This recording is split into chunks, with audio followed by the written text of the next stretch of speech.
let's make lemonade. Okay. Let's go to work. Stop sucking! That's the signal! Go! Six! It's beautiful!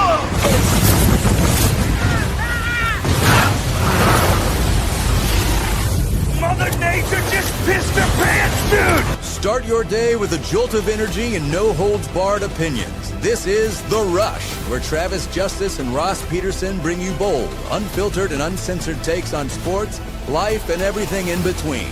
Buckle up and let's go.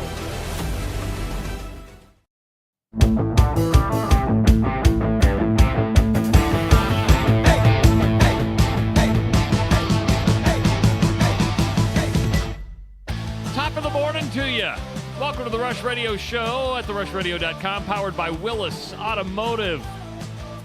If you're listening on the audio stream at therushradio.com, thank you so much for tuning in. If you're watching us on YouTube, hit that subscribe button, give the video a like, set up those notifications so you know when we go live. You can also follow us on X, our Facebook page, and Instagram. I'm Travis Justice. He's Ross Peterson. Ross, I learned a valuable lesson. Very valuable lesson. Because I'm an idiot. I'm an idiot. What'd you do? Have you figured that out yet? Have you figured out that I'm an idiot yet? You and I are both really hard on ourselves. You're always there to go, Ross, you're not as stupid as you say. You're not an idiot. I'm an idiot. I'm an idiot. Yesterday, we were talking about your trip, and I said to you, oh, Trav, I never told you this story, that the night before I left for Portugal, I'm having dinner with Courtney, and she says, hey, let me see your boarding pass. And I pulled up my boarding pass, and I had misspelled my own middle name. And I had to call Delta and, get it changed. And the lady told me, she's like, you weren't getting on that flight. If you wouldn't have called us and changed this, you weren't getting on that flight. And then, I don't know if that sparked it, but pretty soon you were like, oh, no. And you realized you had made a mistake like that. Well, I didn't make it turns out I didn't make a mistake, but here's the problem. Okay. So I went to check in on my United flight last night, and when you check in online, you got to upload your passport because I'm going overseas, right? So they need your passport. So I do mine, and it goes off no problem. Well, when I set my ticket up, I just put I never put my middle initial or my middle name, right? I have Anjanette's programmed as Anjanette Rose Justice. That's her middle name, Rose. And so on the United app, it's Anjanette R, but no space, okay? Well, when I upload her passport, it recognizes the R at the end that's no space. So it's Anjanette? Yes, and it won't take it. So I'm like, oh, my God, I thought I spelled it wrong. But she's on the phone with United. They're like, no, that's what we do. We don't put a space. And I'm like, so they're like, just check in at the airport tomorrow. Okay. All right. Yeah. Good deal. So that's not why you're beating I'm an yourself up idiot this morning. That's not why I'm I'm a big idea guy. I love coming up with ideas. Right? I'm getting a bad feeling from this, man. Well, you might. didn't prepare me for this at all. I didn't. I thought I would save it for you, right? I'm a big idea guy. Ross, the more we can do, the better it is. Yeah? So tonight, we're doing a live Iowa postgame show. And then I'm in bed last night preparing for the show. Okay, this is what we're going to do. I'm like, oh, how am I going to do this at 35,000 feet on my way to Munich? Oh, I didn't think that. I didn't realize you were on the flight today. Yes, I leave tonight. Oh, and I'll be like my first movie in. Well, wait a minute. On my flight. That was going to be our trial. That's going to be our trial run for me.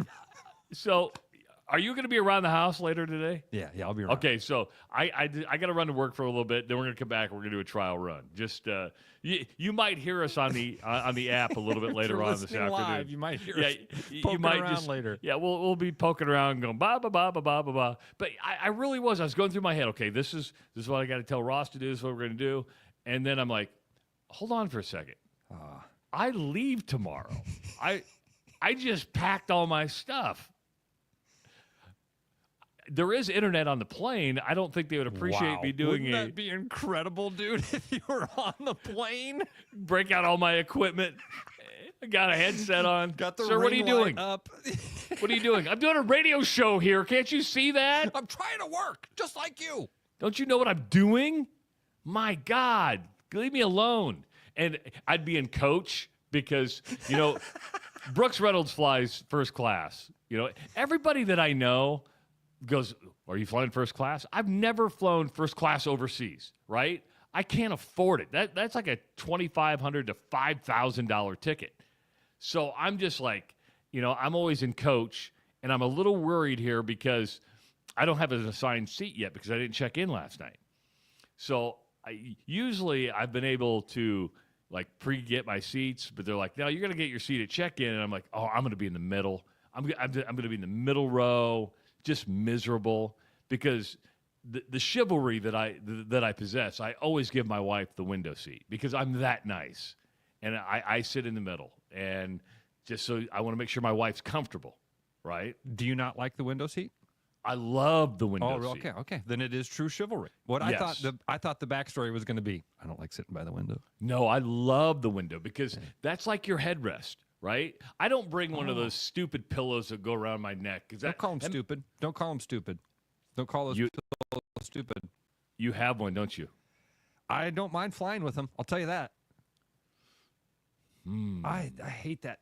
I hate that sore neck feeling when you're trying to sleep standing up and your neck clenches down and you can't.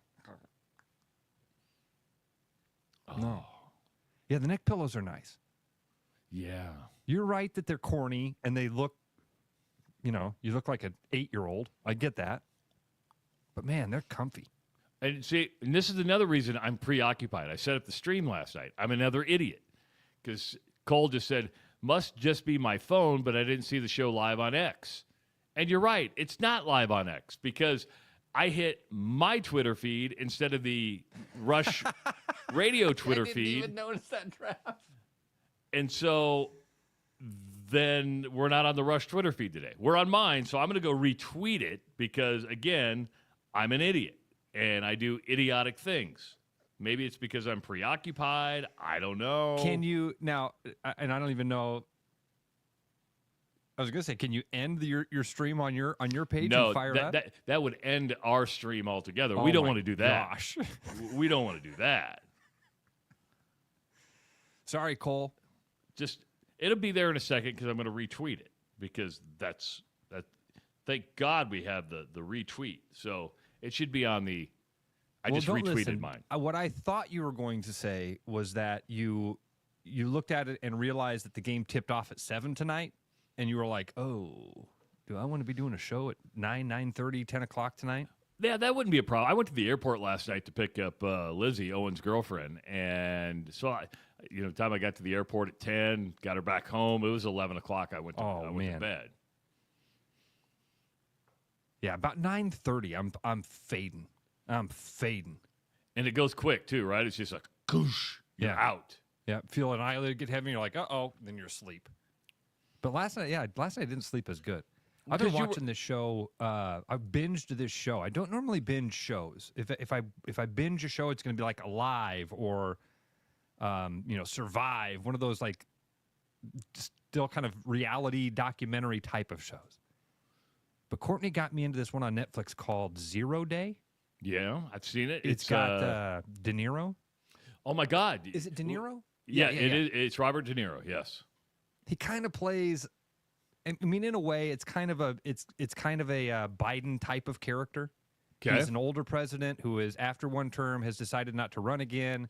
He's got a black female that takes over as the president. There's a national tragedy that happens, and they call the old president to come back to run this committee to figure out what happened. It's interesting. It was good. De Niro does. I mean, I love De Niro as an actor. So anything he does is pretty much enjoyable to watch. It's interesting to see all these famous people, though, that you swore, when Netflix was first taking off, like, I'm never going to do Netflix stuff. Now these people are all over Netflix, Apple, Amazon, because you know why? They pay. Oh, baby. Yeah, absolutely. They pay a lot of money. You're going to pay me what? I've been going down the Gene Hackman rabbit hole ever since he died last week. Did you know? I didn't know this. He did not want to do Hoosiers. He thought it was almost beneath him, but he'd gotten divorced. He was in a bad financial state, owed millions of dollars, and was just took Hoosiers to pay the bills. Did not want to do Hoosiers. The ironic thing about that is it's one of Gene Hackman's most famous roles. Yeah. I don't even know if he liked it at the end. It was one of those things where it became this cultural iconic movie, but he didn't want to do it. Trav, have you seen that clip of him from the what was it called? The Actors Studio, the Actors Guild. What was that thing that? Remember that? Yeah, I know what you're talking about when they sit on stage. Yeah. But I know which one are you referring to? Gene Hackman was interviewed on that, and it's emotional because he was 13 years old and his dad left. Really? Yep. He was down the street playing with his buddies, and he remembers his dad driving past and waving at him. That's it. And he's 78 years old when he's telling this story, and he tears up. Wow. And he's kind of tearing up, and he goes, I mean, it's only been 65 years. But it has a lasting impact on you. You see it pour out of him when he's telling the story. It's, yeah. Well, I could make the argument that a lot of high achievers, a lot of famous people are one of two things. They're dyslexic, and they were kind of outcast, and they needed this creative outlet to be somebody maybe they weren't. I mean, Tom Cruise is dyslexic. There's a whole bunch of other ones. Or there's childhood trauma with a lot of famous people. They overachieve just to prove the parents wrong. Like, I'm going to do this. Yeah. You never thought I was going to do it. I did not know that story. Is that the one with the guy with the beard who asked the questions? Yeah. Yes. Man, I can't think of what I want to say James Cameron, but that's not what it is. Yeah.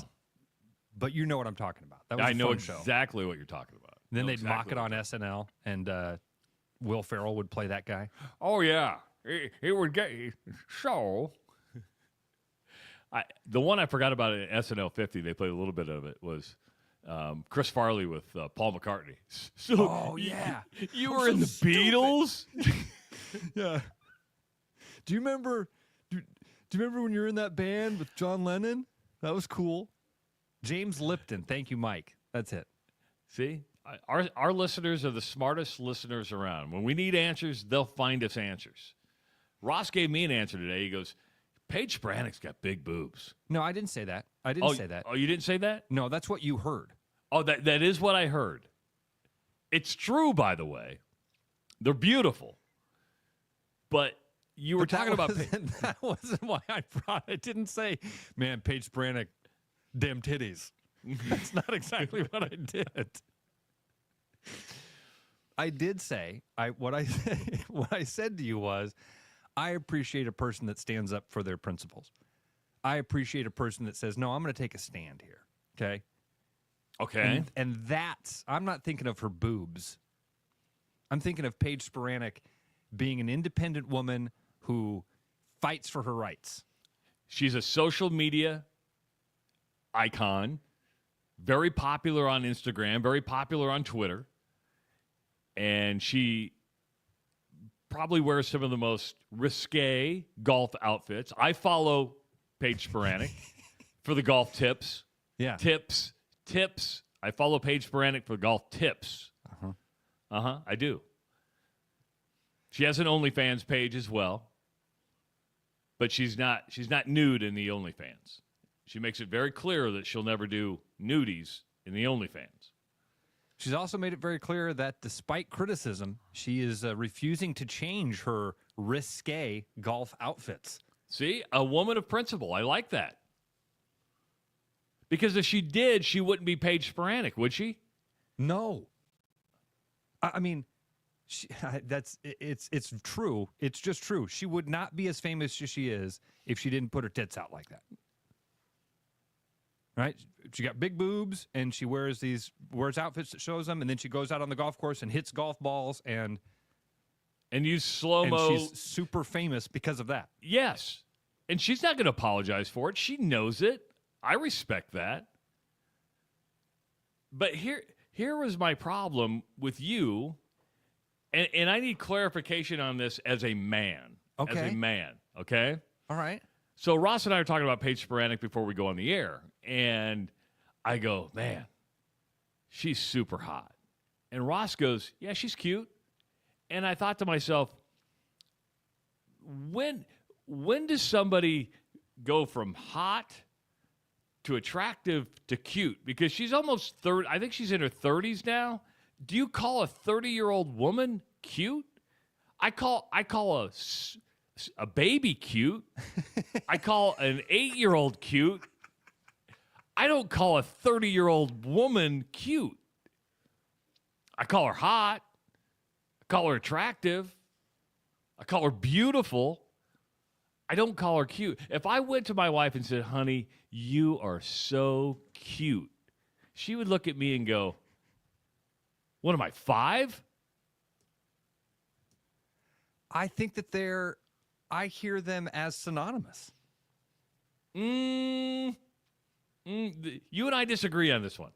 This is a strong. Ross and I are going to get into an argument over. Let's be over clear about hot Paige and Spiranac, cute. Okay. Okay. Smash. Okay. Smash. I get that. I get that one. When I say she's cute, I really did mean that as like a compliment and a pendium to what you did, right? To say, oh yeah, that I agree. She's hot. She's cute. She's attractive. She's beautiful. To me, they're kind of all the same. I mean, hot. I'll give you this. Hot's a little bit different because hot is implying want to bang, isn't it? Well, yeah, probably a little bit. Whereas you're right, cute. A teddy bear can be cute. Yes, a dog is cute. Hell, a rodent can be cute at some point. It's not destroying your house. Squirrels can be cute till they want to fight you in a phone booth. Yeah. Jay says Ross just doesn't see her at the level of attractiveness that Travis does. That could be. That could be. Again, she's pretty. There's no denying that she's a really pretty lady. There's no denying she's hot. True. Again, whatever word you want to put on it, I'm not going to push back. Or as Ross says, smash. She's smash. Somebody Ryan put in the comments, would. Yeah. You don't have to twist my arm that much. I'll say this about Paige Spiranac. She ain't got to bake a good pie. But you know what? She's a woman of principle, and I respect that. That's right. She stood up for her boobs. She's going to keep giving us content, and I'm going to keep consuming the content. Her, premium package on OnlyFans, I only know this because I happened to stumble upon it. Just happened. I was just searching the internet one day. I was on her Instagram page, and it's like link in the bio, or bio in the link, and it takes you to all her links. OnlyFans. Okay, I'll just click on that. Her premium content is like $100 a month. $100 a month. I'm like, man, if you're selling $100 a month subscriptions, you've got a lot of money at your disposable income, or you're just flat broke, right? I mean, it's like you're super wealthy, or you're like, you know what? I don't have $100 a month, but I'm going to watch Paige Spiranac in really tight golf outfits. If you can get $100 a month, congratulations, happy for you. I think her lowest tier is like $8.99 a month. And no, I don't pay for it. I was just curious. I was doing research for this show. I mean, I'll tell you, now my curiosity is up about what you actually get for those different price tiers. But I don't care enough to go seek You it don't out. get nudity, and she makes it very clear there's no nudity. Just, I think the outfits might be a little more skimpier. But again, if you're willing to pay for it, she's willing to cash your check. She's willing to take your credit card and cash that out. Cute. Very, very cute. Hot. She's hot in my book. She's a beautiful lady. I mean, she really is. Yeah. This happened after we got off the air yesterday, but I think we have to acknowledge it because we do have a busy day. Jeff Goodman from the Field of 68 going to join us at 7 o'clock. If you don't know who Jeff Goodman is, he might be one of the most foremost authorities on college basketball. Ross and I talked to him last night. We're going to replay that interview, and just good stuff all about Drake, Iowa State and TJ Otzelberger, Fran McCaffrey. So you're going to hear a lot from Jeff Goodman on that. But yesterday, Ross, because I was checking my email this morning, and I didn't see this, but Greg Edwards announced his retirement from Catch Des Moines. No way. Way. You didn't know that either, huh? No, I didn't see that. Oh, yes. dude. I know. He's been leading Catch Des Moines for the last 25 years. 25 years at the helm of Catch Des Moines. He announced his retirement, and he's going to step down this summer. Those, we talk about big shoes to fill. Oh, dude. These are like size 15s. Not too many people are going to be able to fit into these shoes. I mean, really, we should have Greg on and just talk about his life and his career. That he's such a fun guy to talk to. Trav, that's a really good thing. Like, there are not a lot of people that can do that job. I'd be interested. So the people that I would reach out to say who should run that would be Chris Connolly. And I don't mean go to Chris and say you should run Catch Des Moines. I'm saying I need a list of people that can actually do this job. And there's not a lot. And we got to be, and I don't think you're ever going to find somebody that has all the skills that Greg Edwards did. The dude has such an awesome personality, perfectly fit for what that job was. Be a salesman for our city. He's done an amazing job with it. I would call the three guys I would call to say who do I hire? I'd call Chris Connolly and say who do you want to work with? I'd call Brooks Reynolds and I'd say who's the person in town that can make this move? And I'd call Bruno and I'd say who's the business connection that I need to be reaching out to? In jobs like this, here's where I'm surprised because I've watched it at my own place of employment, and that is, Greg has announced his retirement, and now the board is going to put a search committee together and look for that next person. I'm surprised they didn't have, or maybe they have, and they just haven't announced it, more of a succession plan for Greg Edwards, right? I bet they do. And that's why they're giving it a couple months here so that they can make sure that they've got all those ducks lined up. And they, honestly, saying this out loud now, or thinking about it out loud, I bet Greg has done that. I bet Greg has lined up his.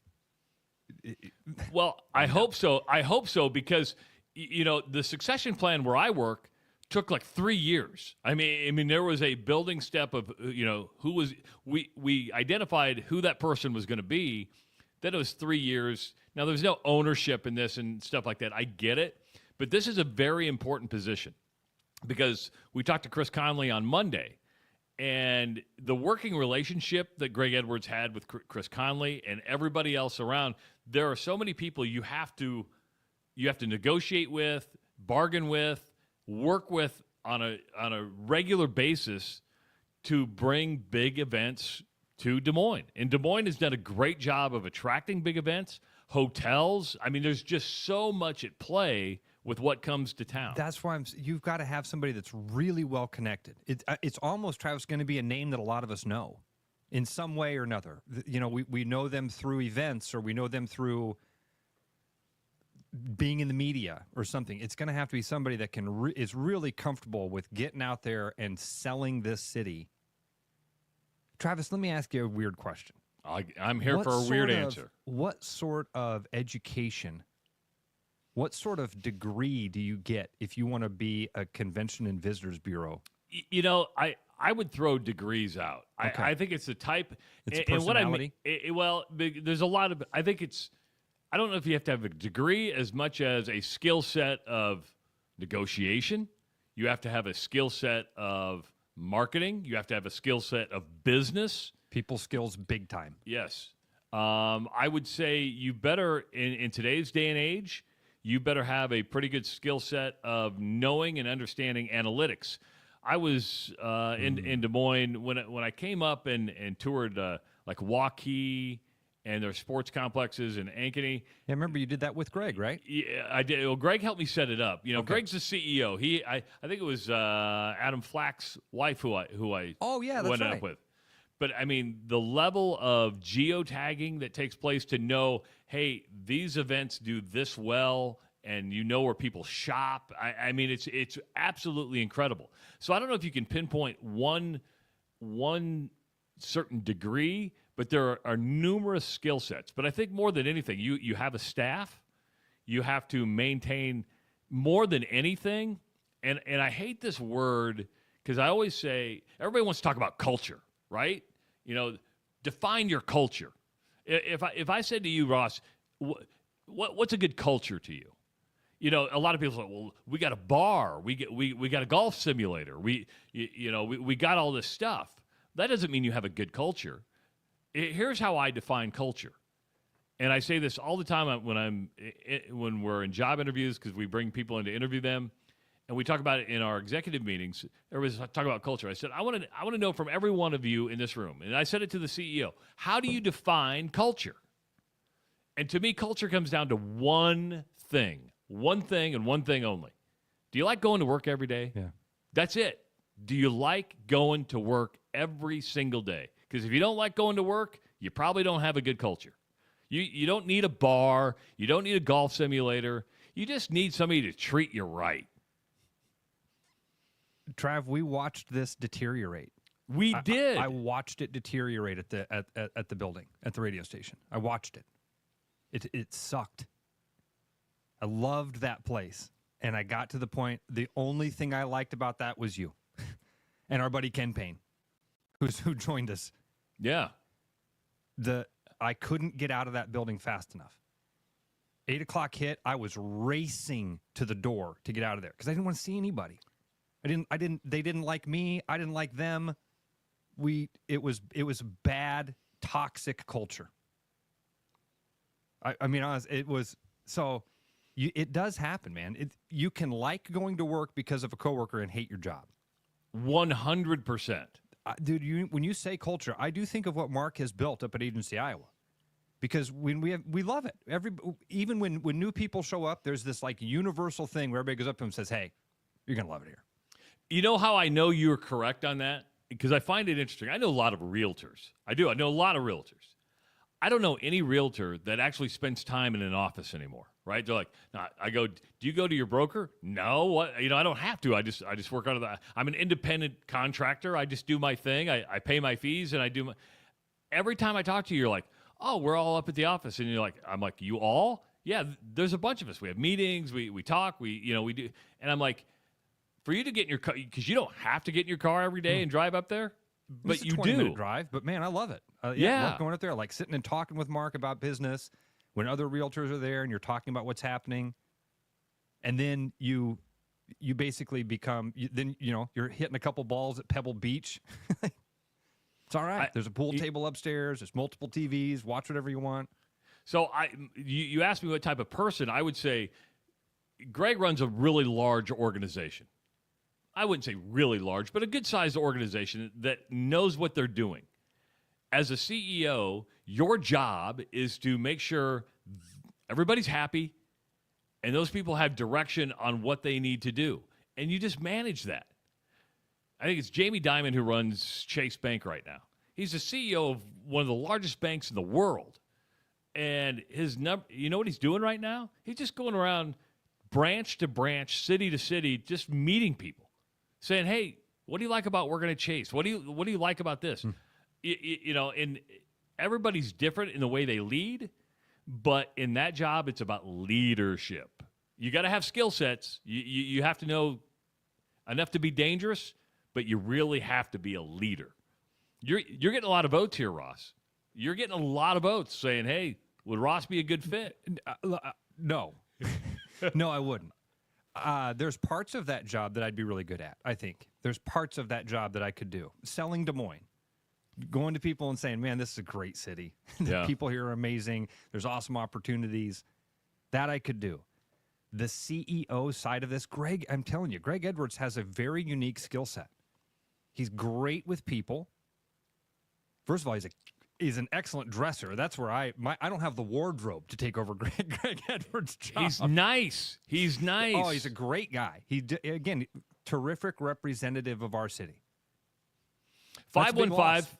It is 515-517-2303. Went a little bit long. We're going to take a break. We'll come back, talk about the Hawkeyes game tonight with Michigan State and the Hawkeye women in the Big Ten tournament last night. It is the Rush Radio Show, powered by Willis Automotive at therushladio.com. Spring is coming up, and it's a time for cleaning and renewal. Get your spring cleaning started early with the fuel induction service from Land Rover Des Moines. This service cleans out carbon buildup and other deposits from the fuel injectors, intake valves, and combustion chambers. This service can improve fuel efficiency, performance, and power to make sure your Land Rover is ready for spring and summer travel. Right now, we are offering 10% off a fuel induction service, so give us a call or head online to LandRoverDesMoines.com.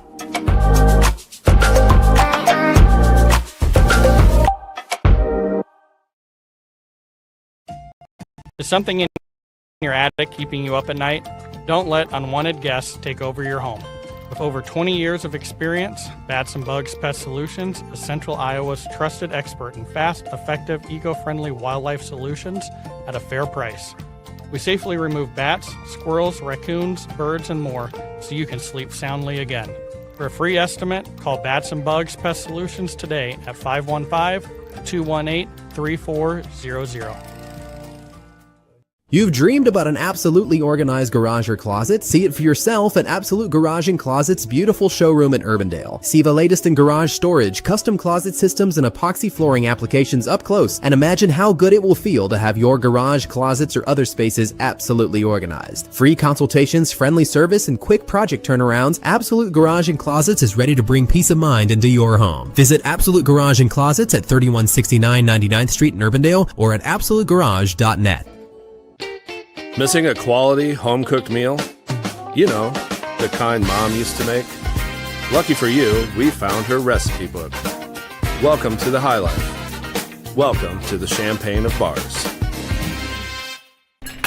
You know, Brian, at Central City, we really do have the best selection around. I know, high-quality stuff you can't find anywhere else. Whistle Pig Plantation Rum. Yeah, and over 150 of the best scotches on earth. And a ton of bitters, mixers, and more. You know what we are? High class. Definitely high class, yeah. Make way for the natty. Okay, maybe medium class. Central City Liquor is home of the 10% cash coupon. And the Wooden Nickel program. Hi, I'm Steve Ollinger, Service Director here at Willis Nissan. On February 12th, the Iowa State Patrol reported over 170 accidents during the snowstorm. This month, February through April 30th, we are offering purchase 3 tires and get the 4th for $1 to keep you safe on the roads. Go to willisnissan.com to schedule your appointment today.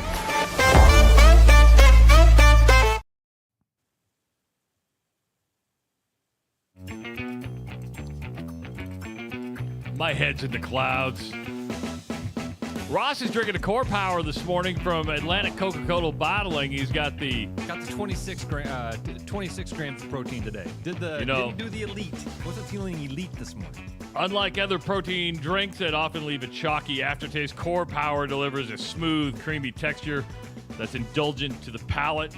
Comes in a variety of delicious flavors to suit your taste, and you're going with the chocolate today, right? Yeah, I only have the chocolate and vanilla. They're fantastic. Oh, was that you? What? I didn't hear anything. That, or it must have been my computer. I'm gonna shut my I'm gonna shut my email down. I didn't hear anything. Just saying. Oh, that's good. That's good that you didn't hear it. The Iowa women got a win in the Big Ten tournament last night, and it's going to be a long road. The Hawkeyes have played in the previous 2 Big Ten tournament championships, but they start on that first day, Ross. So they've got 4 more games to play before they hit the championship. So they beat Wisconsin last night, beat them like a drum, and then they play Michigan State tonight.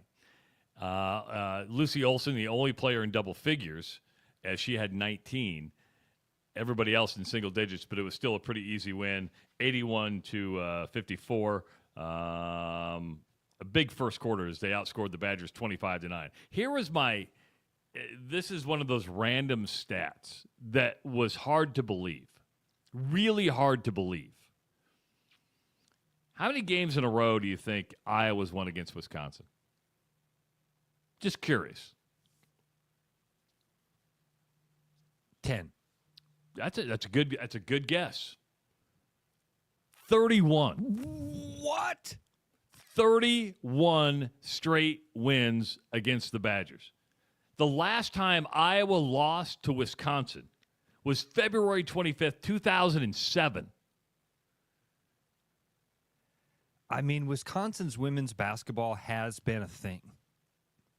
It's like there's been conversations up in Wisconsin about what the hell's wrong? How are our women always so bad? They've been bad for a long time, but dude, no way. Yes. 31. 2007 is the last time you have to. Coming up on, you could round that up to 20 years, Travis. Wow. That's That's impressive. No, Greg Stokes' daughter played up there. They were good. I mean, they had a They moment. They were good. They weren't great.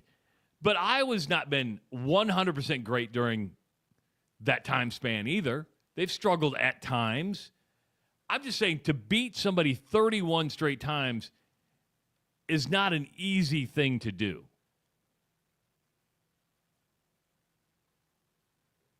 You're almost like speechless. I knew that Wisconsin's women's basketball had been bad, and it's been a conversation for a long time about what's wrong there, and they've tried a lot of different things. Wow. How about that? Nathan writes in, Lucy Olson was 3 the last time Wisconsin beat Iowa in women's basketball. I was in my 40s the last time it happened. Yeah. I think this is fair. I was in my 30s. Sorry, I was in my 30s. There's a very easy comparison to what's happening up in Wisconsin, and it's Iowa. That's a lot fair. of us stand around and go, what the hell's wrong with men's basketball? Why can't we compete? Year in, year out, we're not competing at the top. What's going on? And that's Wisconsin women have been that way. So a good win by the Hawkeye women last night. Just could not miss. 57% from the field, 55% from behind the three-point line.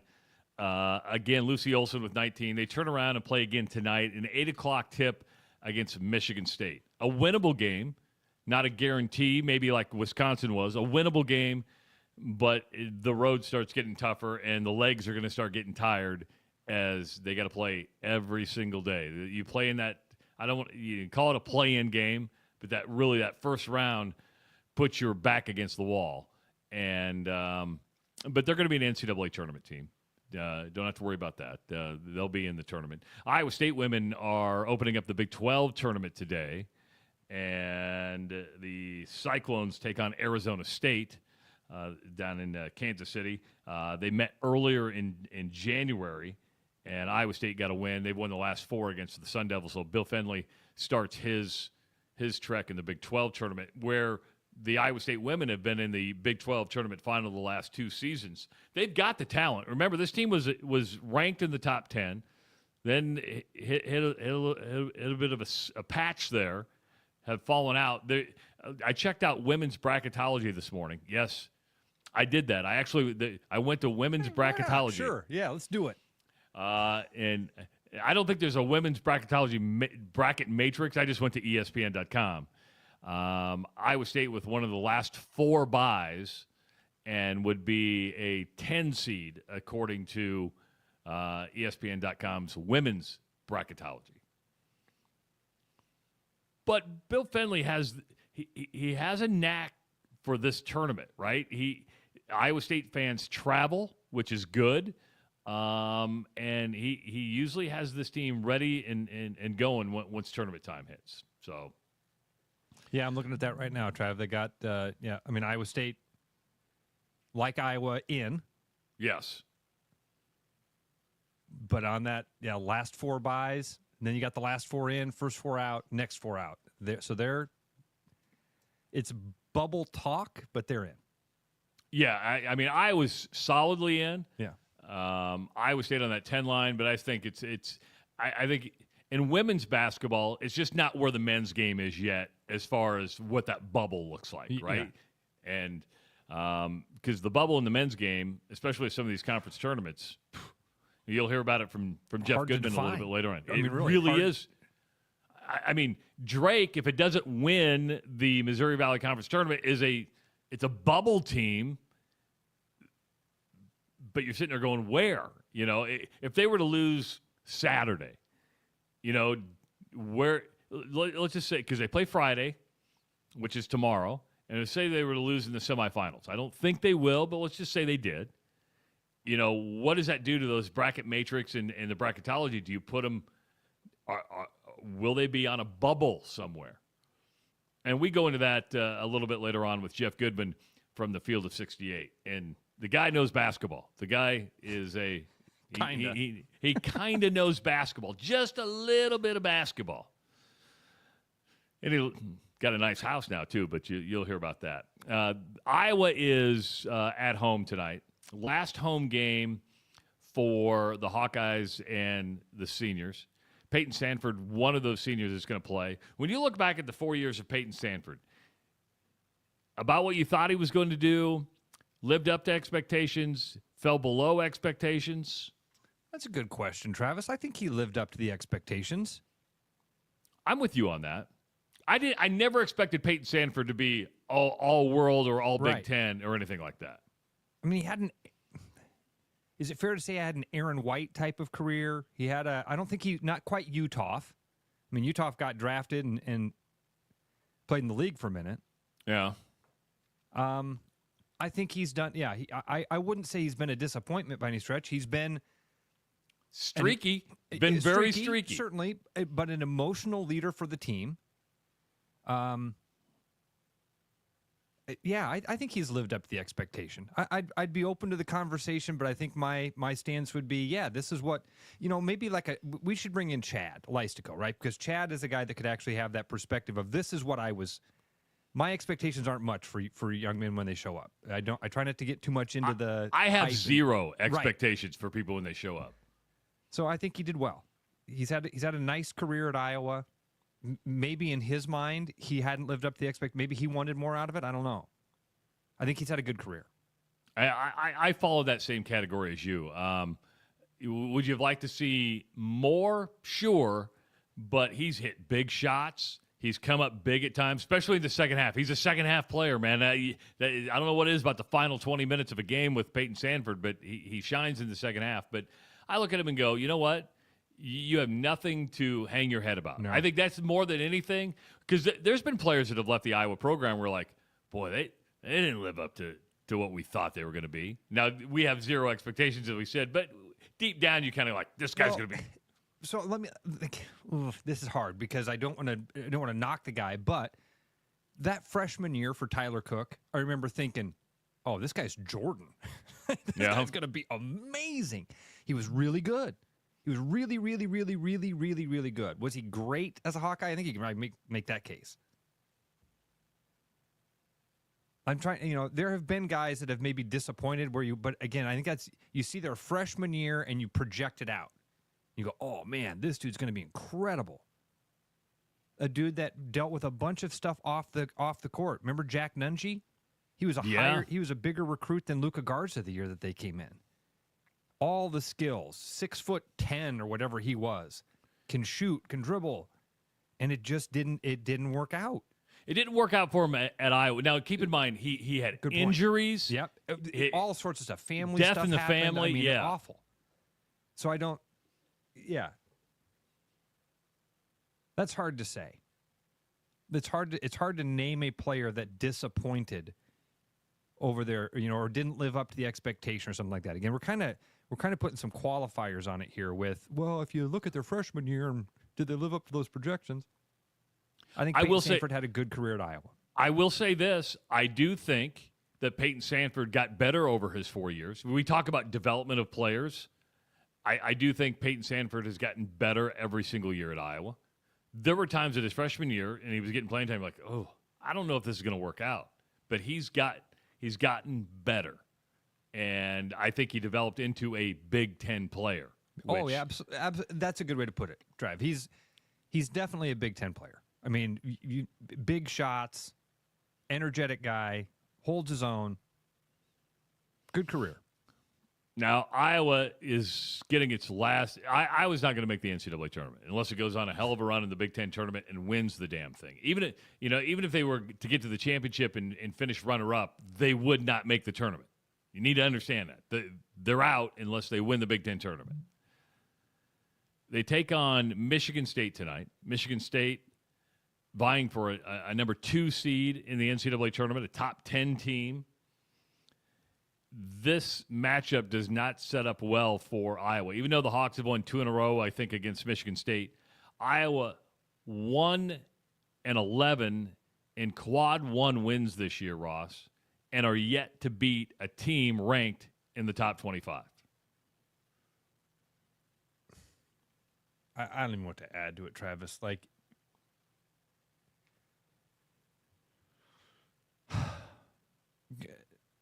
I mean, like, what's your emotion for tonight? I'm not excited about. I'm not excited about it. Since I'll be on a plane at 35,000 feet, I'm going to be zoned out. I won't find out who wins the game until I land in Munich. You know, at like 5 in the morning. I'll turn it on and go, Hawks win? And I'll go, oh, I know what Ross is talking about in the morning. Ross and Justin going to be breaking down Valley basketball and maybe uranium and Ames. I don't even know what to expect tonight, Trav. Michigan State's got a lot to play for. A lot to play for. A loss against a bad Iowa team would affect can affect, and they got to be having that conversation. Like, listen, we can't get trapped in this game. We can't overlook this team. We got to go out and take care of business tonight. One of our listeners asks, will Fran just stand there with his hands in his pockets tonight, like we've seen all year long? Which has been very unfran-like, right? I mean, very unfran-like. I think it's when we get Goodman on, we'll talk to him about all this stuff. We'll talk to him about we have 3 coaches in this state right now who might not be at their job next year. I don't think so. TJ's staying in Ames. I really do think that. And this is it's not a Fred situation, and maybe we can talk to Jeff about that a little bit also, but I don't think TJ goes anywhere. But it's a conversation. Ben McCollum's probably going somewhere. Boy, I never even thought of this when we were talking to Jeff Goodman, and that is the possibility that 3 of the 4 major universities, now we brought up all 3, but I never put it as a collective like, oh my God, there could be a major shift everywhere in the college basketball landscape. landscape. Coaches versus Cancer event next year when it's 3 new guys we're going to introduce ourselves to. It won't be. And I keep saying 3 because the rumors of TJ, but I don't think TJ leaves. But I do think Ben is gone, and I think that they buy out Fran. But the reason you keep bringing up, and we keep bringing up the TJ rumors is, listen, where there's smoke, there's a little fire, right? Not saying that he would take the job, but when your guy's getting talked about, we've said this all along. We've said it for the last 15 years. If your guy's getting talked about, you've got the right guy. And it would make perfect sense for a school like Indiana to pursue TJ Otzelberger. Not saying it'd be a good fit, but if you're one of those ADs who have a name in your drawer, go, who are we going to call? Well, this guy's winning, and he's winning at a high level. And again, I don't think he goes. I don't think so. But there's conversations, and everybody's hearing it. And the reason you bring up Ben McCollum in that conversation is because he's at Drake. Drake's a great place. It's a good job.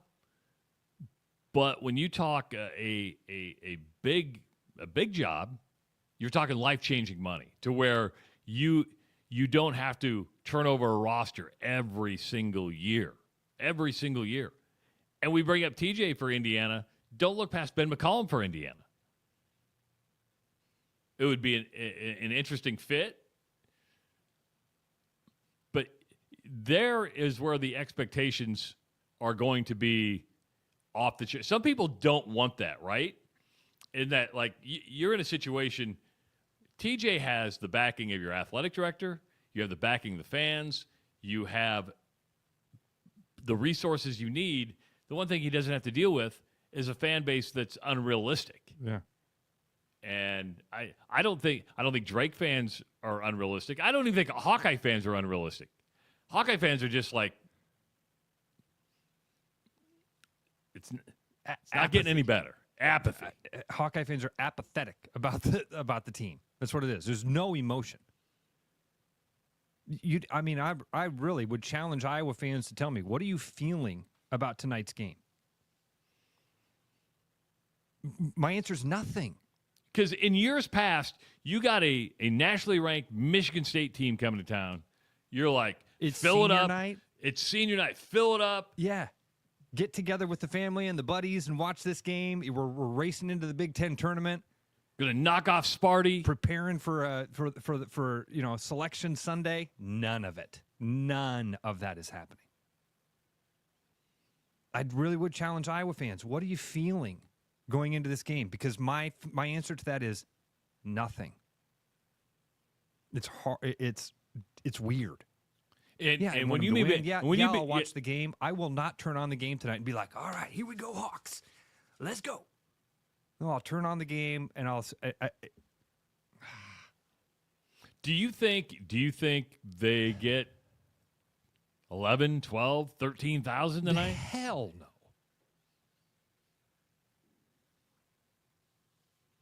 9? If they hit 9, that would be. It would be one of their most well-attended games of the year. Yeah, it would be. They've had a couple that are bigger, but it'd be up for there. the most part. It's been right around that 78 to 8,200 mark. You got an elite team in town. This is the last time you get to see Iowa play at home, and two guys are going to wear the Hawkeye uniform for the last time. And who knows who else is on that team that's going to go bye-bye. Yep. Yeah. And again, whether Fran stays or goes, who knows what happens? Because if Fran goes, we've talked about this. Not a lot of guys transfer away from this team. True. His son did.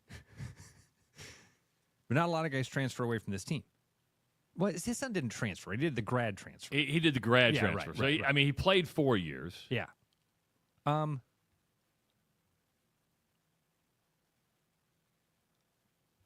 Travis, I don't know how Beth Getz isn't hearing this, seeing this, feeling this. This has to be the end. It's not going to get any better next year. Unless you've got a bunch of swarm money, which the swarm's not packed with cash. And how are you going to raise the money? With Fran? It's not going to work. Who wants to give to that program right now? Now, if they win tonight, people are going to come on here tomorrow and go, see, you guys don't know what you're talking about. Listen, Iowa can beat Michigan State tonight. I need to say that. Iowa can beat Michigan State tonight. Somebody said earlier that, this is the type of game that, Iowa will just go out and win just because. Just because, right. Just because. Some truth there. I mean, listen, it's a home game. It's senior night. There is this thing that happens it's always fun this time of year to watch what happens with seniors. Because, man, this switch flips, and all of a sudden they play like they don't give a crap, and they totally let it fly. We saw this with Aaron White. Man, those last couple of games of Aaron White in a Hawkeye uniform, it was like, whoa, this dude's an NBA talent. That can happen, where something's going to click with Sanford tonight, and he's going to go off for 35 or something like that, right? Because man, the end is coming. The end of the road is right around the corner here. So maybe that does happen. If they beat Michigan State tonight, it does, like you said, Trav, it doesn't change anything. Signifies nothing.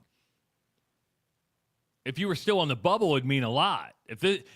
You would feel something if this team was on the bubble. No doubt. I'd be, again, making plans with Dad to go watch the game and figuring out how we were all going to get together and cheer for the Hawks. Well, we might do that for the women's game.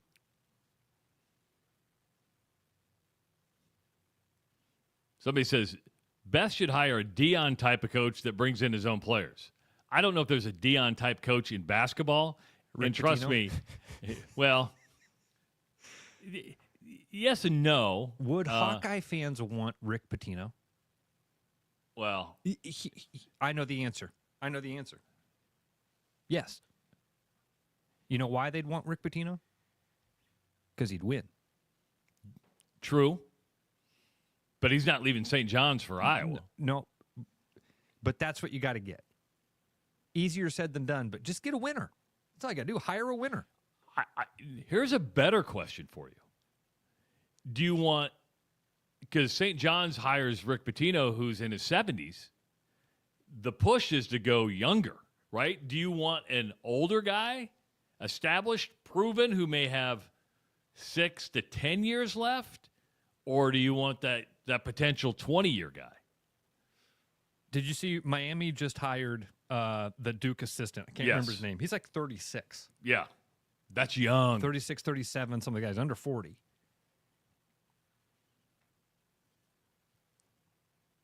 I don't know, Trav. What does this Hawkeye team need? I think my gut says young blood. Bring in somebody young that sparks this thing. You got to get a TJ. You got to find your TJ. Who's a good fit for the university, good fit for the state, but also can get some dudes. Loves it, believes in it, can recruit it, can sell it, can coach it. All the things. TJ can check every box. Now, again, easier said than done. Because not too many universities get that. And TJ's path was kind of leading him there. You know what I mean? He had the time with Fred, and he went to South Dakota State. He was at UNLV for a minute. It started with McDermott, didn't it? I think he started with McDermott and stayed on with Fred. Yeah. Oh, I didn't realize that. Okay. Yeah. Okay. So I mean, and then wife is a Iowa State superstar. Like, that's the fit. Now, again, you don't have that thing. If that existed, well, I mean, somebody put in Jeff Horner and Dean Oliver. Jeff Horner has been coaching. He's at Truman State, I think. Is that where he's at down in Missouri? Yeah.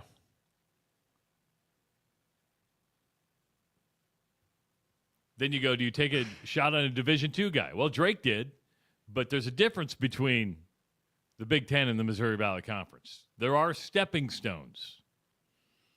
515-517-2303. We got an hour in the books. That hour flew right on by. When we come back, Jeff Goodman from the Field of 68. He's a college basketball insider. He spent some time with us last night. We recorded the interview, and we will give you that interview when we come back on The Rush Radio Show at therushradio.com. Spring is coming up, and it's a time for cleaning and renewal. Get your spring cleaning started early with a fuel induction service from Willis Volvo Cars. This service cleans out carbon buildup and other deposits from the fuel injectors, intake valves, and combustion chambers. This service can provide fuel efficiency, performance, and power to make sure your Volvo is ready for spring and summer travel. Right now, we are offering 10% off a fuel induction service, so give us a call or head online to willisvolvocars.com.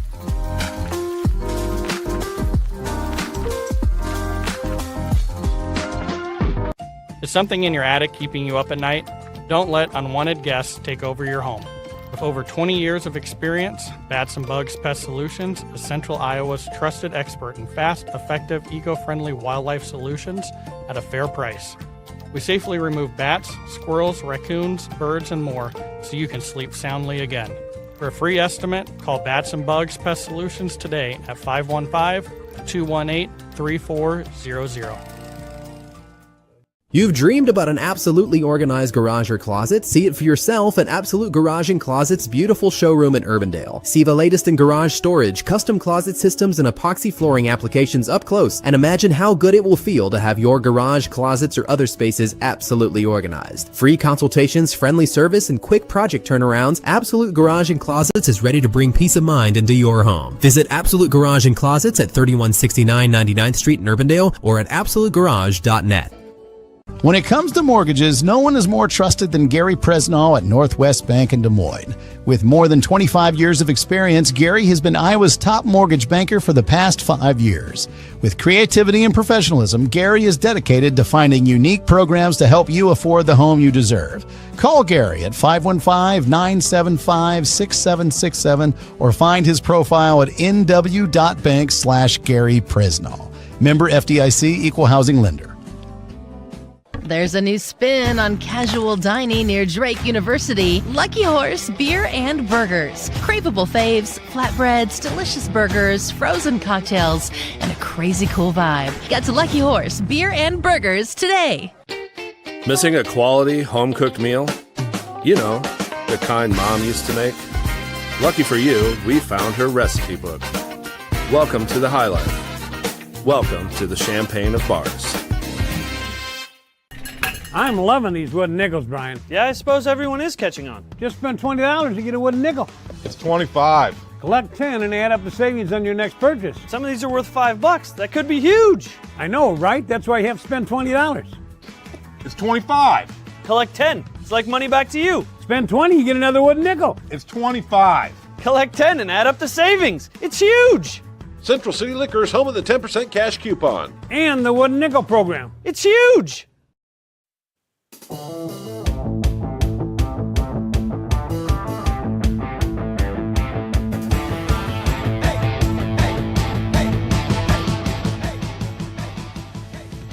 Hour number 2 of the Rush Radio Show at therushradio.com. Powered by Willis Automotive. You need a car? Go get yourself a car at Willis Automotive. Any type of car. If you're listening on the audio stream at therushradio.com, thank you so much. If you're watching on YouTube, subscribe to the channel. Leave a comment, like the video. Set up your notifications so you know when we go live. Follow us on X, Instagram, and of course, Facebook. I I'm love Travis that Justice. you said, any type of car. Willis, any type of car. Willis is such a, it's such a respected name in Des Moines, Trav. I don't think people realize that they do have used cars, and you can get a really nice used car.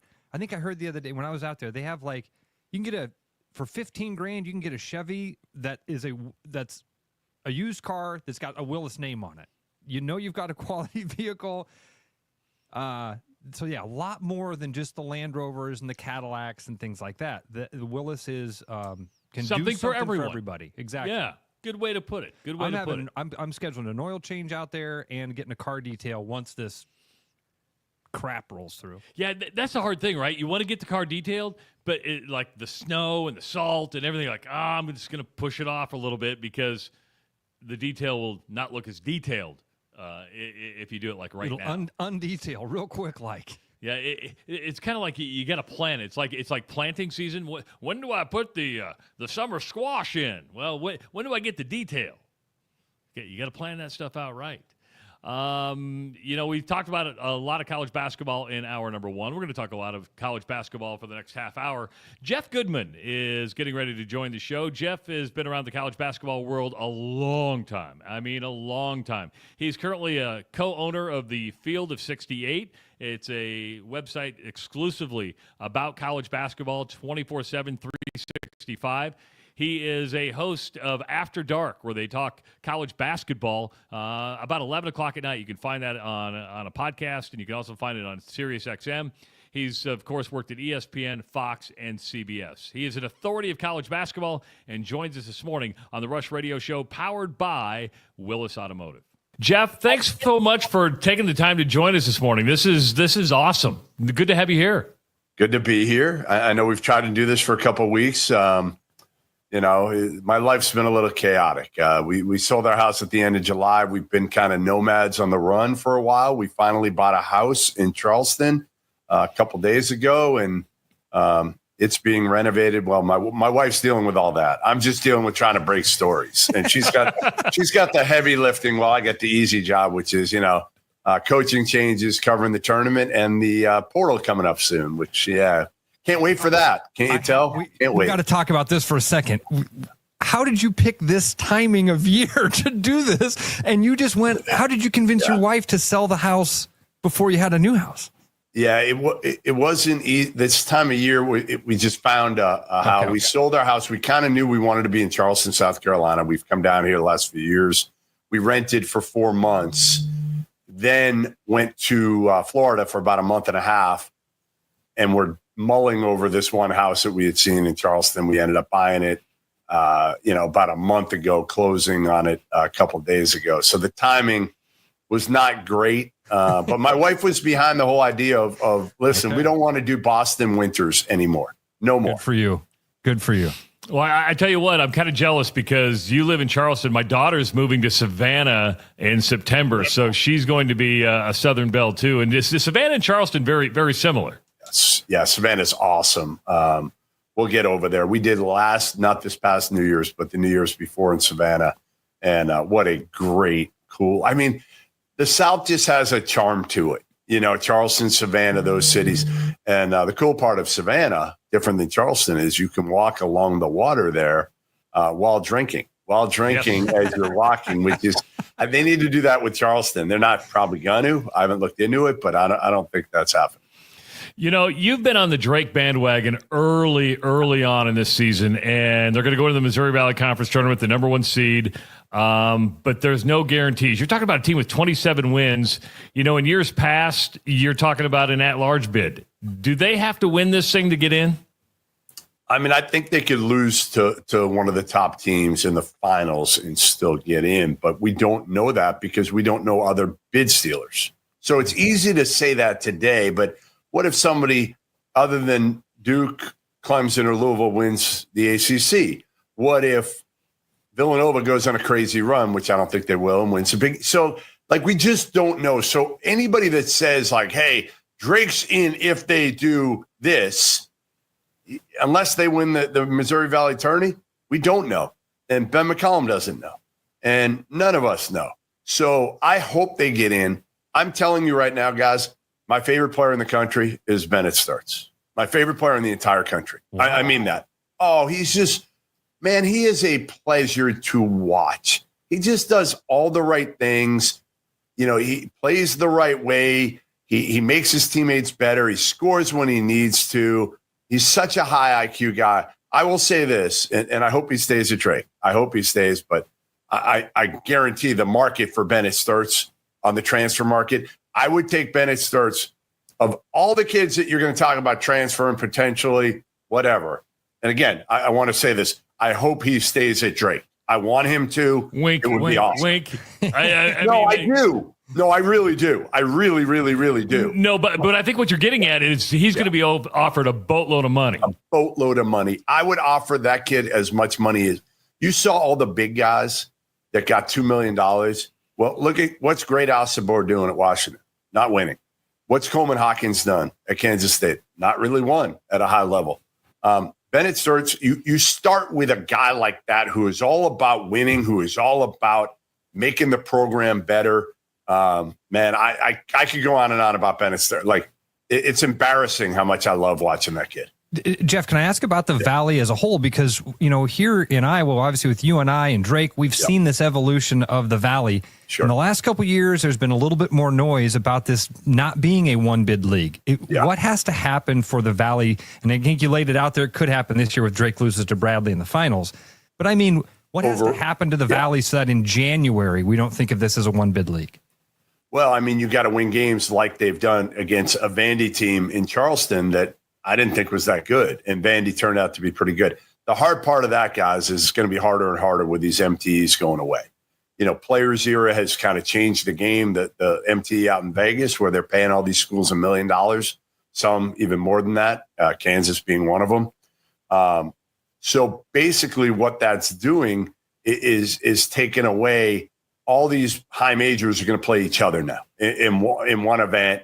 And instead of having, you know, teams in the Charleston Classic with 8 teams, so you have a couple teams in the Valley scattered around Orlando and Charleston. Now Charleston's going down to 4 teams. A lot of these MTs are going away because, frankly, these teams want to get paid. They want to get paid. They see that some of these teams are getting $1 million out in Vegas, so they all want to get paid through for their NIL. And ESPN saying a lot of their events they're not paying. You know, you mentioned you want Bennett Starts to come back to Drake. Is Ben McCollum going to come back to Drake? So I think there's some real questions about that now. And here's why, guys. The biggest thing for me is the pool isn't very strong, okay? So ordinarily you look at Ben McCollum and say, come on, man. He's been there 1 year. 1 year as Division I head coach. We don't even know if he's going to get in the NCAA tournament. All right, let's compare it. Josh Schertz, okay? Good comparison. From a year ago. You know, Josh Schertz was right there for Louisville, right there. I mean, a lot of people thought he was going to get it. Well, he had already pretty much agreed to go to St. Louis at that point, which is a step up, not a huge. It is a big step up. I shouldn't say not a huge because Indiana State's got no resources. St. Louis has big time resources. Obviously, it's not in the ACC like Louisville, but still a good jump up, no doubt about it. Ben McCollum, it might be even better for him this year because, again, all these guys, I'll give you an example. Indiana. Okay, Indiana, I've said it over and over. We're going to get to this with TJ Otzelberger. I know. I don't think TJ goes. I don't think Scott Drew goes. I don't think they really want Greg McDermott that much because he's 60 years old. You know, does he want to rebuild a program like that? And would he leave Creighton anyway? Would he really leave? I mean, he is Creighton at this point. You go down the list and you're like, okay, I don't think they want Mick Cronin. I don't think they want Buzz Williams. And you get to a point where you're like, okay, the Brad Brunells, the Ben McCollums, guys of that ilk, they might have a shot.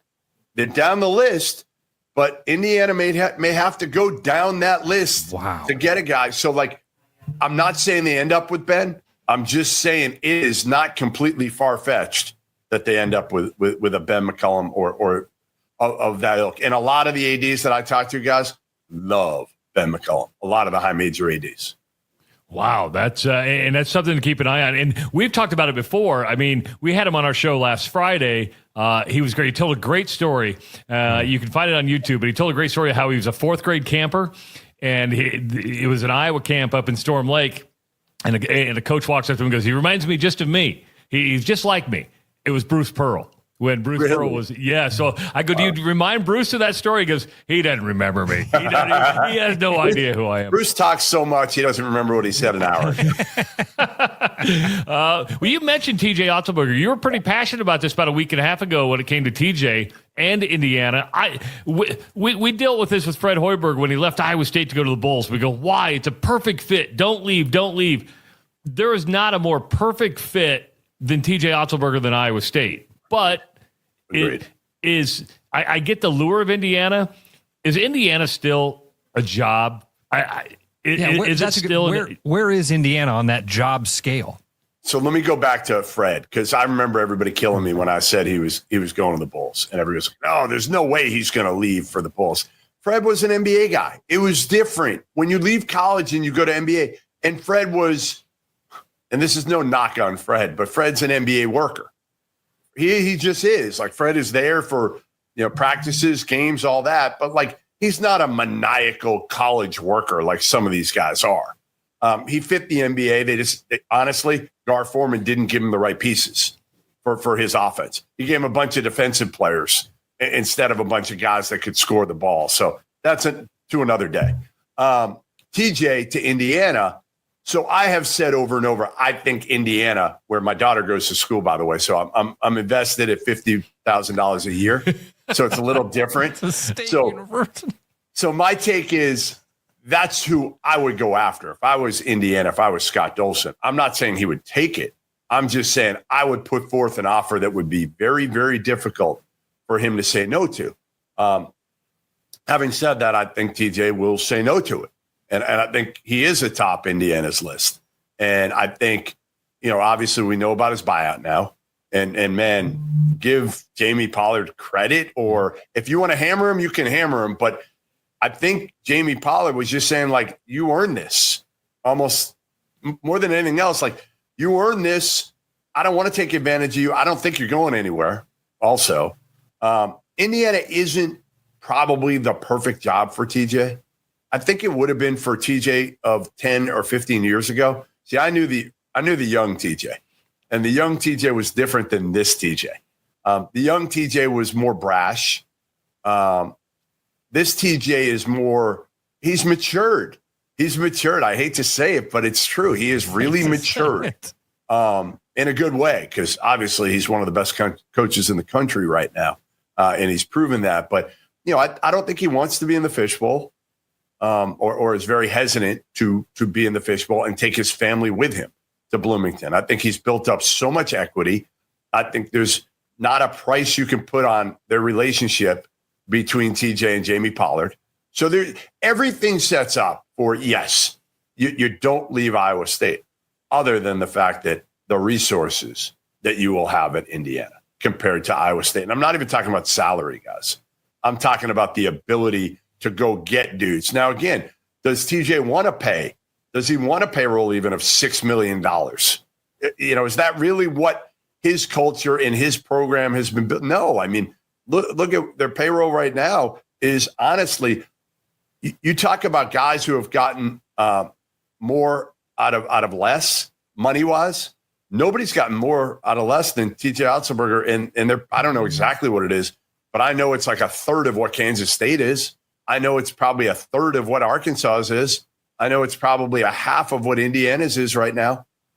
So again, there's also, again, the familiarity, I know he's got 10-year-old twins and a 6-year-old, and do you want to bring them into, what is a difficult situation because of the Indiana fan base and the expectations there. So I would love to see TJ in Bloomington. But I don't, if I were a betting man, I would say he probably stays at Iowa State. Are Indiana basketball fans like Nebraska football fans and unrealistic? Yeah, I guess kind of, I guess because Nebraska football's been so bad since Tommy Frazier days. Well, I mean, Eric Crouch took that team to the national championship game, but you got to go back to 2001 till they were really, really good. Yeah. So, but they live in those past years, right? And it's like you have to move. If you don't adapt to the future, you can't move forward. And it's like since Bob Knight, Indiana has not moved forward. No, you're right. You're absolutely right. There are some similarities there, and part of it is that they're late to the party in change. It's kind of like Carolina was that way and still is to some degree. They're getting a general manager under Hubert Davis next year only because they haven't fared well this year, so they got to make some changes to their staff. I think it's similar with Indiana. Again, with Indiana, I also think, Archie Miller, I said was a good hire when he was hired. He didn't win in COVID, and I think his personality didn't fit Bloomington at all. Mike Woodson, former NBA guys. I mean, I'm not a fan. Most of them have not worked out. And, Woodson is not, again, not the worker that you need for that program taking it over where it was.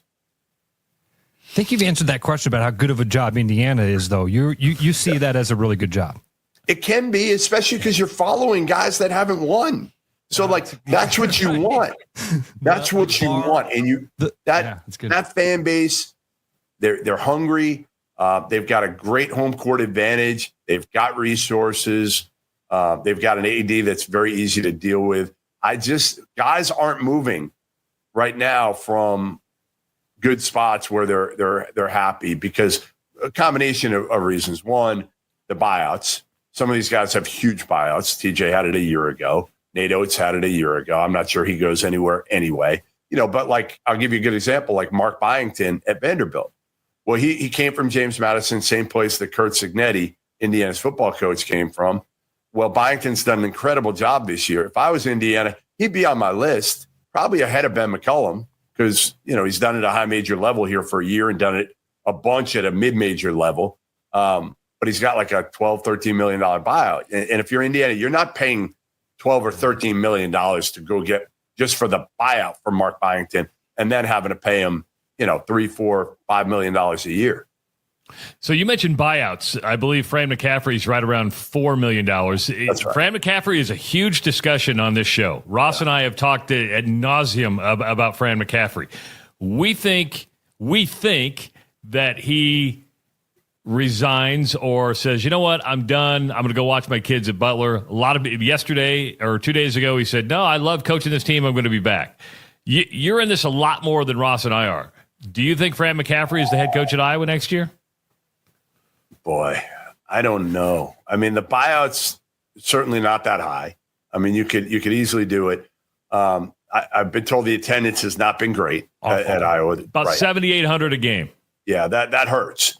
That's one of those where Beth now has to kind of figure out, okay, like how much is it costing us right now because we're not selling tickets and whether it's worth it because, again, I like Fran. I've been one of the few national guys that has stood up for Fran.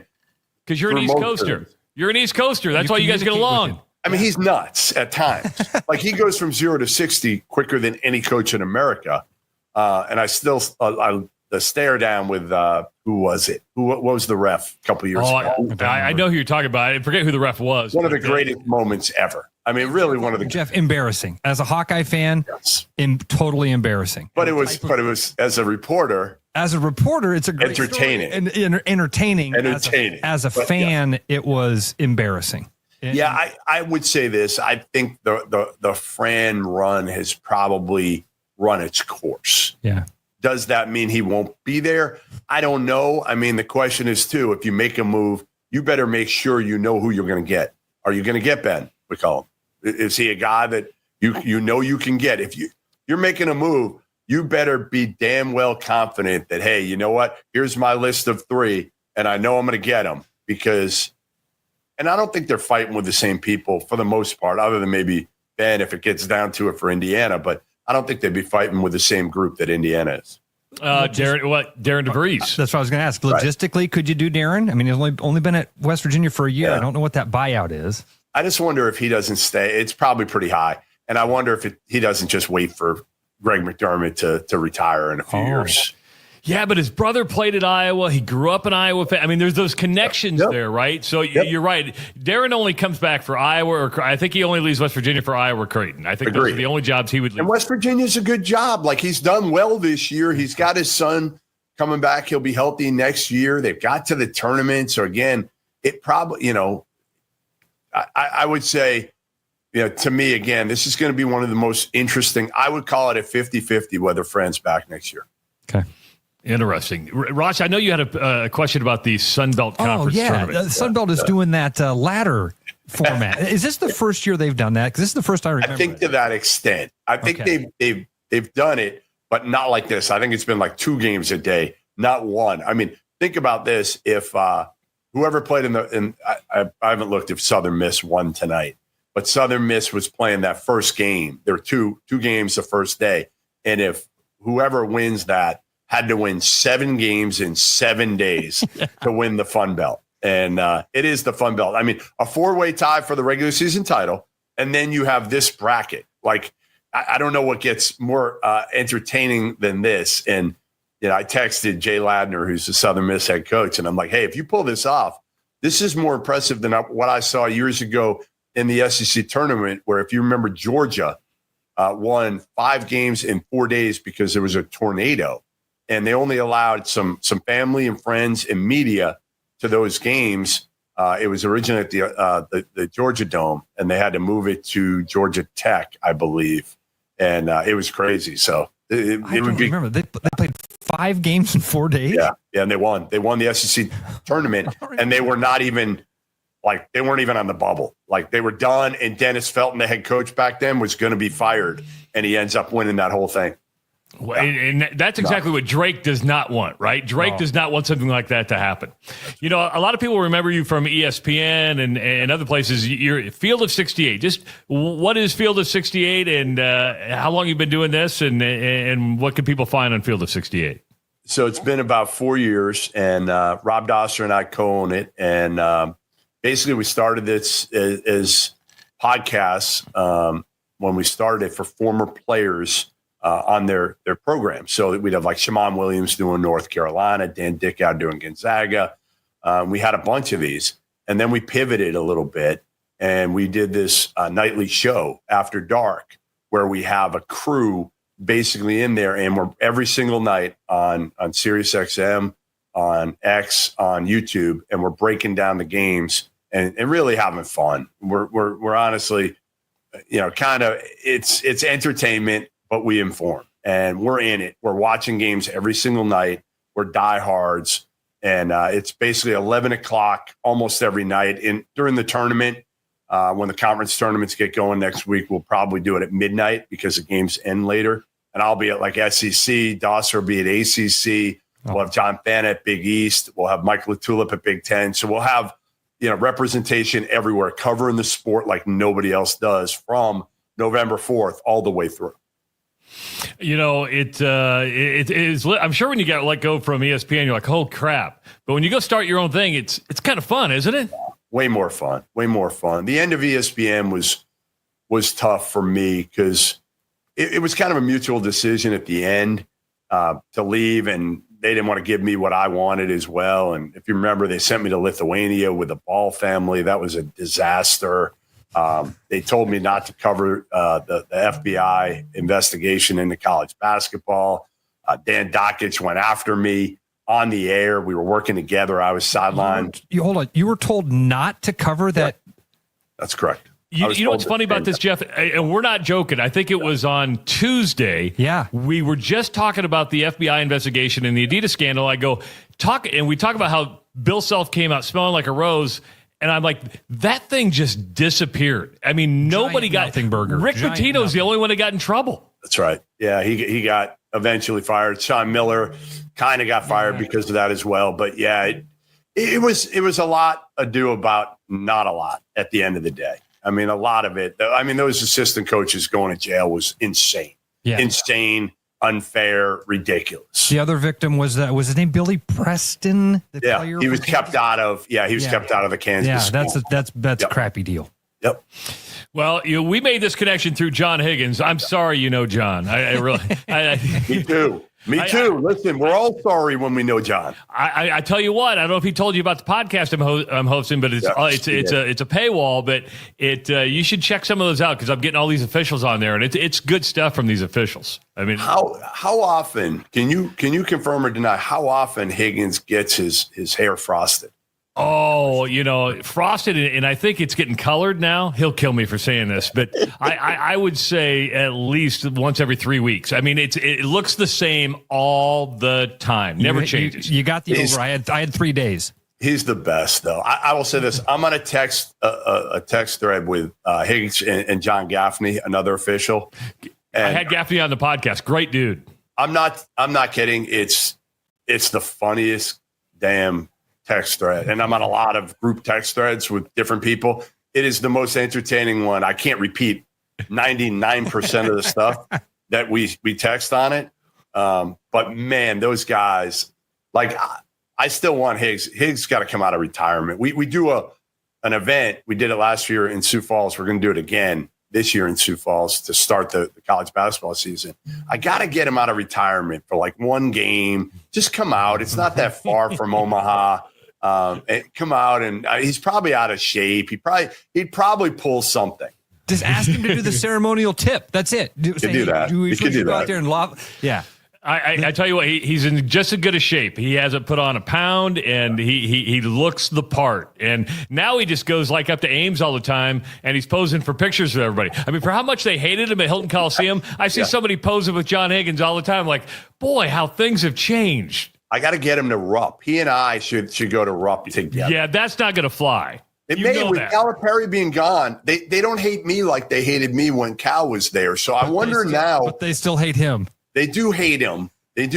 But I wonder if, I don't know. It wouldn't be as bad. I will say that. It would not be as bad as it was when Cal You might have a harder time convincing him to go than them to allow him. Good point. Jeff Goodman from Field of 68, enlightening conversation, good stuff. And I tell you what, if you have time, we'd love to have you back maybe before the NCAA tournament, or if there's some coaching moves, especially with Drake, with Iowa State or Iowa, love to get you back on and talk about that. Yeah, let's do it. Absolutely. And I know you got a big trip coming up. Have a great trip. And Thank you. We'll talk again, hopefully before the end of the season, or when some coaching news happens. Excellent. Jeff Goodman, thank you very much. We'll talk to you soon, sir. Take care, guys. Enjoy. Jeff Goodman joining us on the Rush Radio Show at therushradio.com. Great stuff from Jeff, enlightening his passion about college basketball. And, of course, if you want to check out Jeff, just go to the Field of 68. Just Google it and listen to his show After Dark. And don't forget, he brought all his expertise to ESPN, Fox, and CBS. So he's been around and knows a thing or two about college basketball. We'll take a break, come back, and Bruno joins us next on the Rush Radio Show at therushradio.com. Is something in your attic keeping you up at night? Don't let unwanted guests take over your home. With over 20 years of experience, Bats and Bugs Pest Solutions is Central Iowa's trusted expert in fast, effective, eco-friendly wildlife solutions at a fair price. We safely remove bats, squirrels, raccoons, birds, and more so you can sleep soundly again. For a free estimate, call Bats and Bugs Pest Solutions today at 515-218-3400. You've dreamed about an absolutely organized garage or closet? See it for yourself at Absolute Garage & Closet's beautiful showroom in Urbandale. See the latest in garage storage, custom closet systems, and epoxy flooring applications up close, and imagine how good it will feel to have your garage, closets, or other spaces absolutely organized. Free consultations, friendly service, and quick project turnarounds, Absolute Garage & Closets is ready to bring peace of mind into your home. Visit Absolute Garage & Closets at 3169 99th Street in Urbandale or at absolutegarage.net.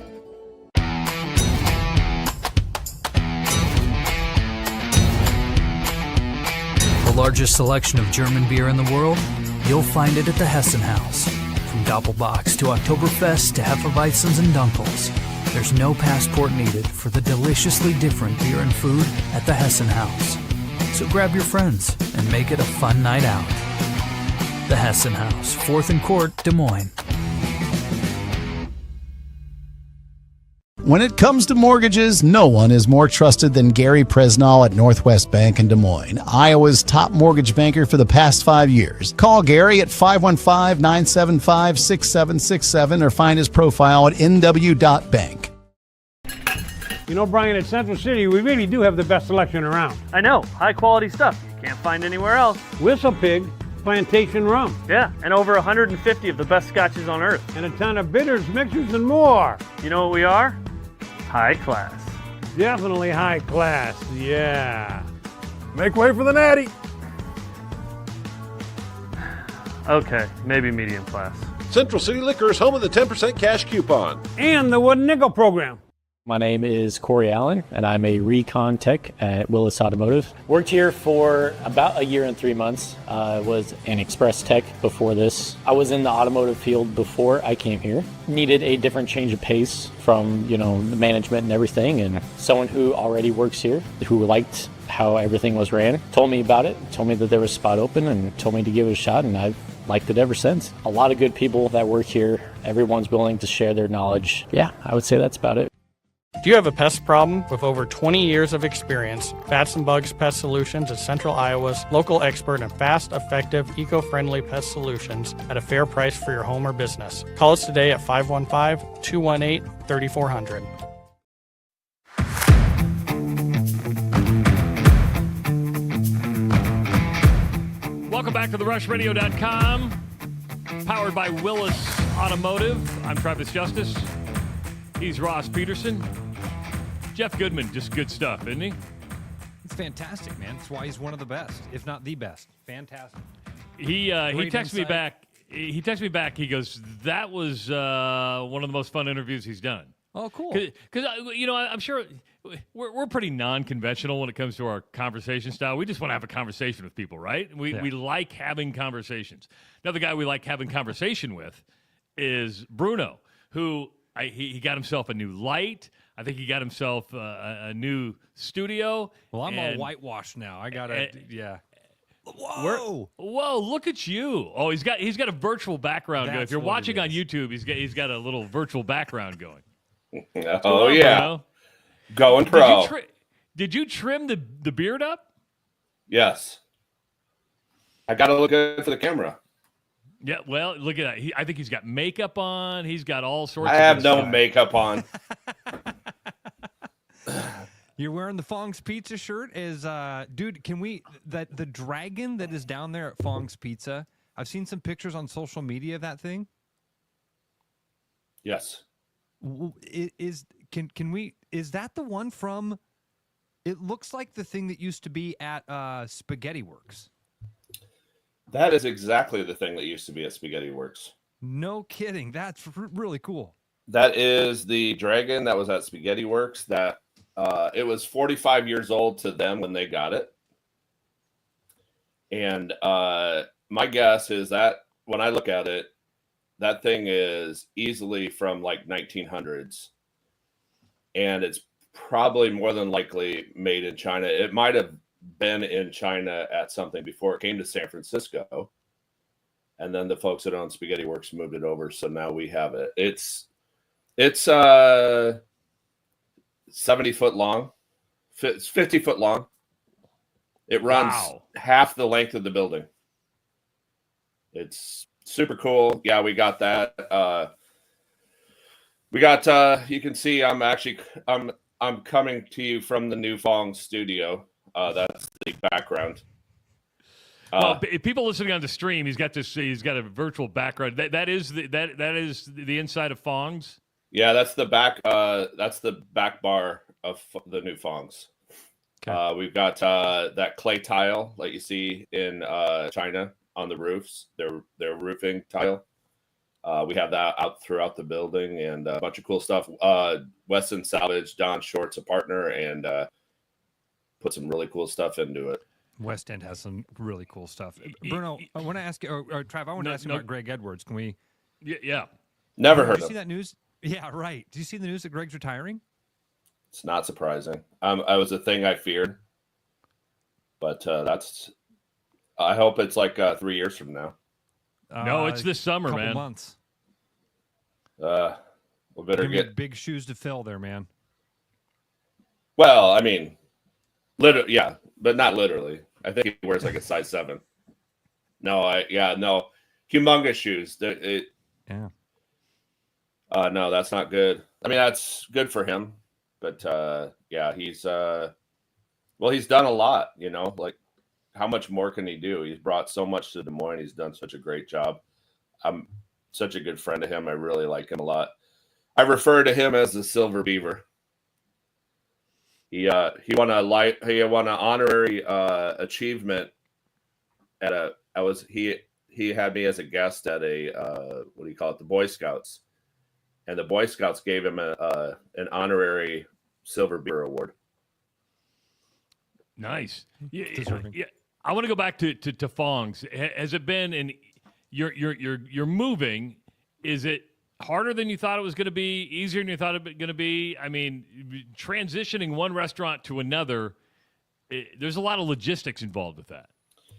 Well, it's easier than when we moved Buzzards, because Buzzards first you had to put it completely underwater and then watch things float around, and then you had to let the water go down, and then you cleaned it up, and then you brought it up the hill.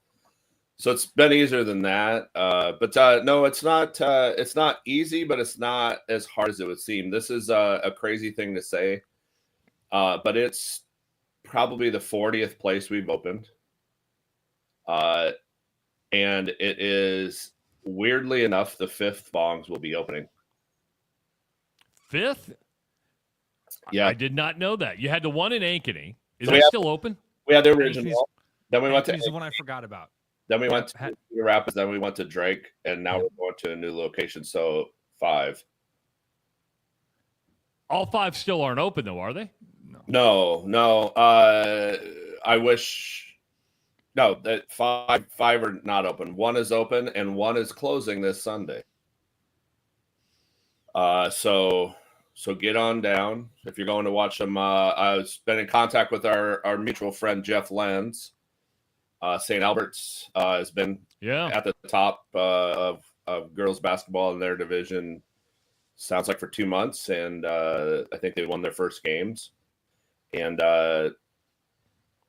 so people like that, people that are coming to town, want to get Fong's at the original location.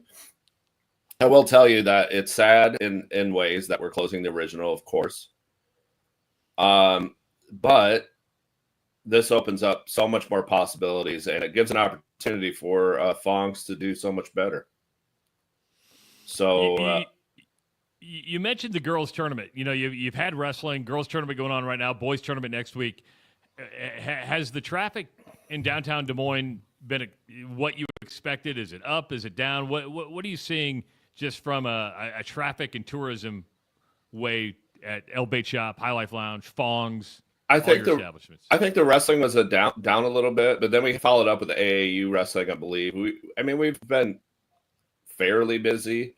I would say down as a whole, though. But that's the way it works. Sometimes it's busy, sometimes it isn't. It's always bad weather during the girls' tournament. So instead of freezing rain, we got a blizzard. So that was true to form. But it's been okay. This is the time of year you get through these tournaments. You get to St. Patrick's spring break, and you come out the other side. It's sort of like the opposite of the fair. when the fair happens, right after the fair, everything falls off a cliff. Everyone goes to school. You've got high school sports, college football, everything kind of starts to lock in. People leaving town.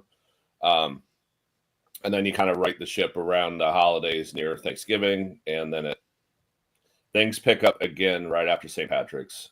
If you have a really good St. Patrick's, that could be really good. Looks like the weather's not too bad coming up in the 50s. And then after that, it's just kind of everyone wants to get outside and do their thing and get downtown, get out and get to the patios, get to the bars, meet up with friends, hang out. Yeah. Here's an interesting thing.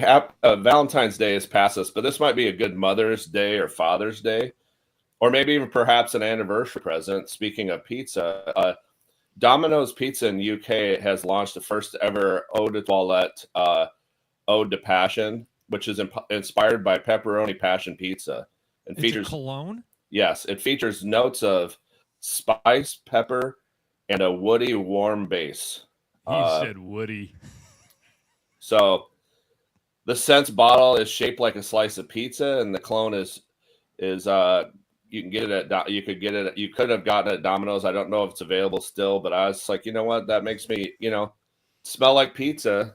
That's gonna get you hungry for some pizza at Fong. So I mean, all you got to do is go down to Fong's every single day and hang out in the kitchen. You're going to go home and it's going to be, it's my musk. It's my musk, Ron. I know. Yeah. Just pro tip. You just forget about this thing I just told you. I always take a little slice of pepperoni and put it behind my ears. Game on when I get home with the wife. That's for sure. Actually, she's a vegetarian, so I don't know.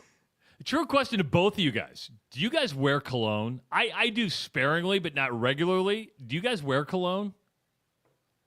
Dude, sparingly is probably an exaggeration. Once in a great, great while. One of our listeners told me to get a bottle of cologne on my trip, and then I would have this sensory effect where if I wore the cologne every day of my walk, when I spray the cologne home, it takes me back to my trek, and that it does work. It's an amazing trick. When I smell diesel like diesel engines, I remind me of my dad. My dad was a semi truck driver for 40 years, and every time I smell diesel, I mean, most people are like, "Oh my God, get that smell." I'm like, I breathe deep. I'm like, this smells great, or it just makes you feel good. I get it. So, but no, I haven't worn my uncle used to live at our house for a short while, and I got into his Brute by Fabergé. Brute. Get a little. What was another old English leather? You guys remember the old English leather? My dad wore that. Do you know when we opened up the High Life, we offered for 50 cents a splash of retro cologne. We had Aqua Velva, we had High Karate, we had Brute, we had like a whole lineup. If you're ever there and there's this little mirror behind the bar on the east side or the left side as you face, we had a whole lineup, and it's like shot of cologne. But then, of course, there were cologne wars, and things got a little out of hand. Cologne wars. I've always wanted to cologne wars. People started like dumping it on people's head. Oh, while you're, it was like a food fight. Yeah, but not. Hey, here's an interesting thing. When I lived in Wales, they always talked about this guy said, everyone's like, you got to try the Old Spice shot. I'm like, well, what's that? It's like, you got to ask him. It was at this bar called the Dairies, and you asked the bartender, he'd been there forever. He's kind of a crazy guy. And he's like, I guess I'll take a Old Spice shot. So it was a shot of like famous grouse whiskey, a blended Scotch whiskey, and a couple drops of Old Spice. Oh. And guess what it tasted like? Like drinking a full shot of Old Spice. Not just a little one, like a full on, like you couldn't get it out of your mouth. Like that was like lasted for days. Is that popular at bar? I mean, have you guys ever had a weird drink like that? Remember I'm sure it's still around, but remember Goldschlager, where you'd get the gold flakes? Yeah, Goldschlager was an actual drink. Yeah, I thought you were going to say Malort. Malort in Chicago is like the thing that I'll have another. You have people take it because it's nasty, and then you film their reaction. So we had when we started the Monk, we had a shot. So we figured out the downstairs at the Royal Mile. We figured out the mixer for Jägermeister, and it came out to be the Tangermeister at the High Life, which you can still get. Tang and Jägermeister, which it sounds horrid. I'll tell you, like orange juice and Jaeger tastes terrible. Tang and Jaeger taste good. It does. I mean, good. I mean, I know it's relative, but I'll just tell you, everyone that's ever had it, they take a little sip, like they're really hesitant, and then they go back again before they put it back away from their face and say, that is really good. And I watched my mom, who was in her 60s at the time, did that same thing. She's like, ooh, this is really good. You know? How do you say, hey, Mom, do you want a Tangermeister? One small shot for man, you know. You hand her the glass. You don't taste it. Well, it looks, the thing about it too, it looks like dirty dishwater. It's gross. But so we tried to do the same thing upstairs at the Red Monk. We had this Hungarian, I believe, made Jägermeister, but it's Jägermeister without the sugar. And it was and we tried to see what we could do to make it taste good. We realized it just didn't taste good. So we called it the Oath. And if you were up there and it was sort of like an inside joke thing, you had to take the oath when you went up there. They plunked down their $3 and took a shot that was super nasty. I mean, I thought it was good. I like it. It's like highly botanical. You know, it's like Fernet Branca or Underberg, if you know these. And you drink it. I don't. And you drink them and you're like, oh, man. But it's supposed to be like to get the digestive juice. It makes your mouth water. And it gets the digestive juices going. It's something that's been around for hundreds of years in Europe.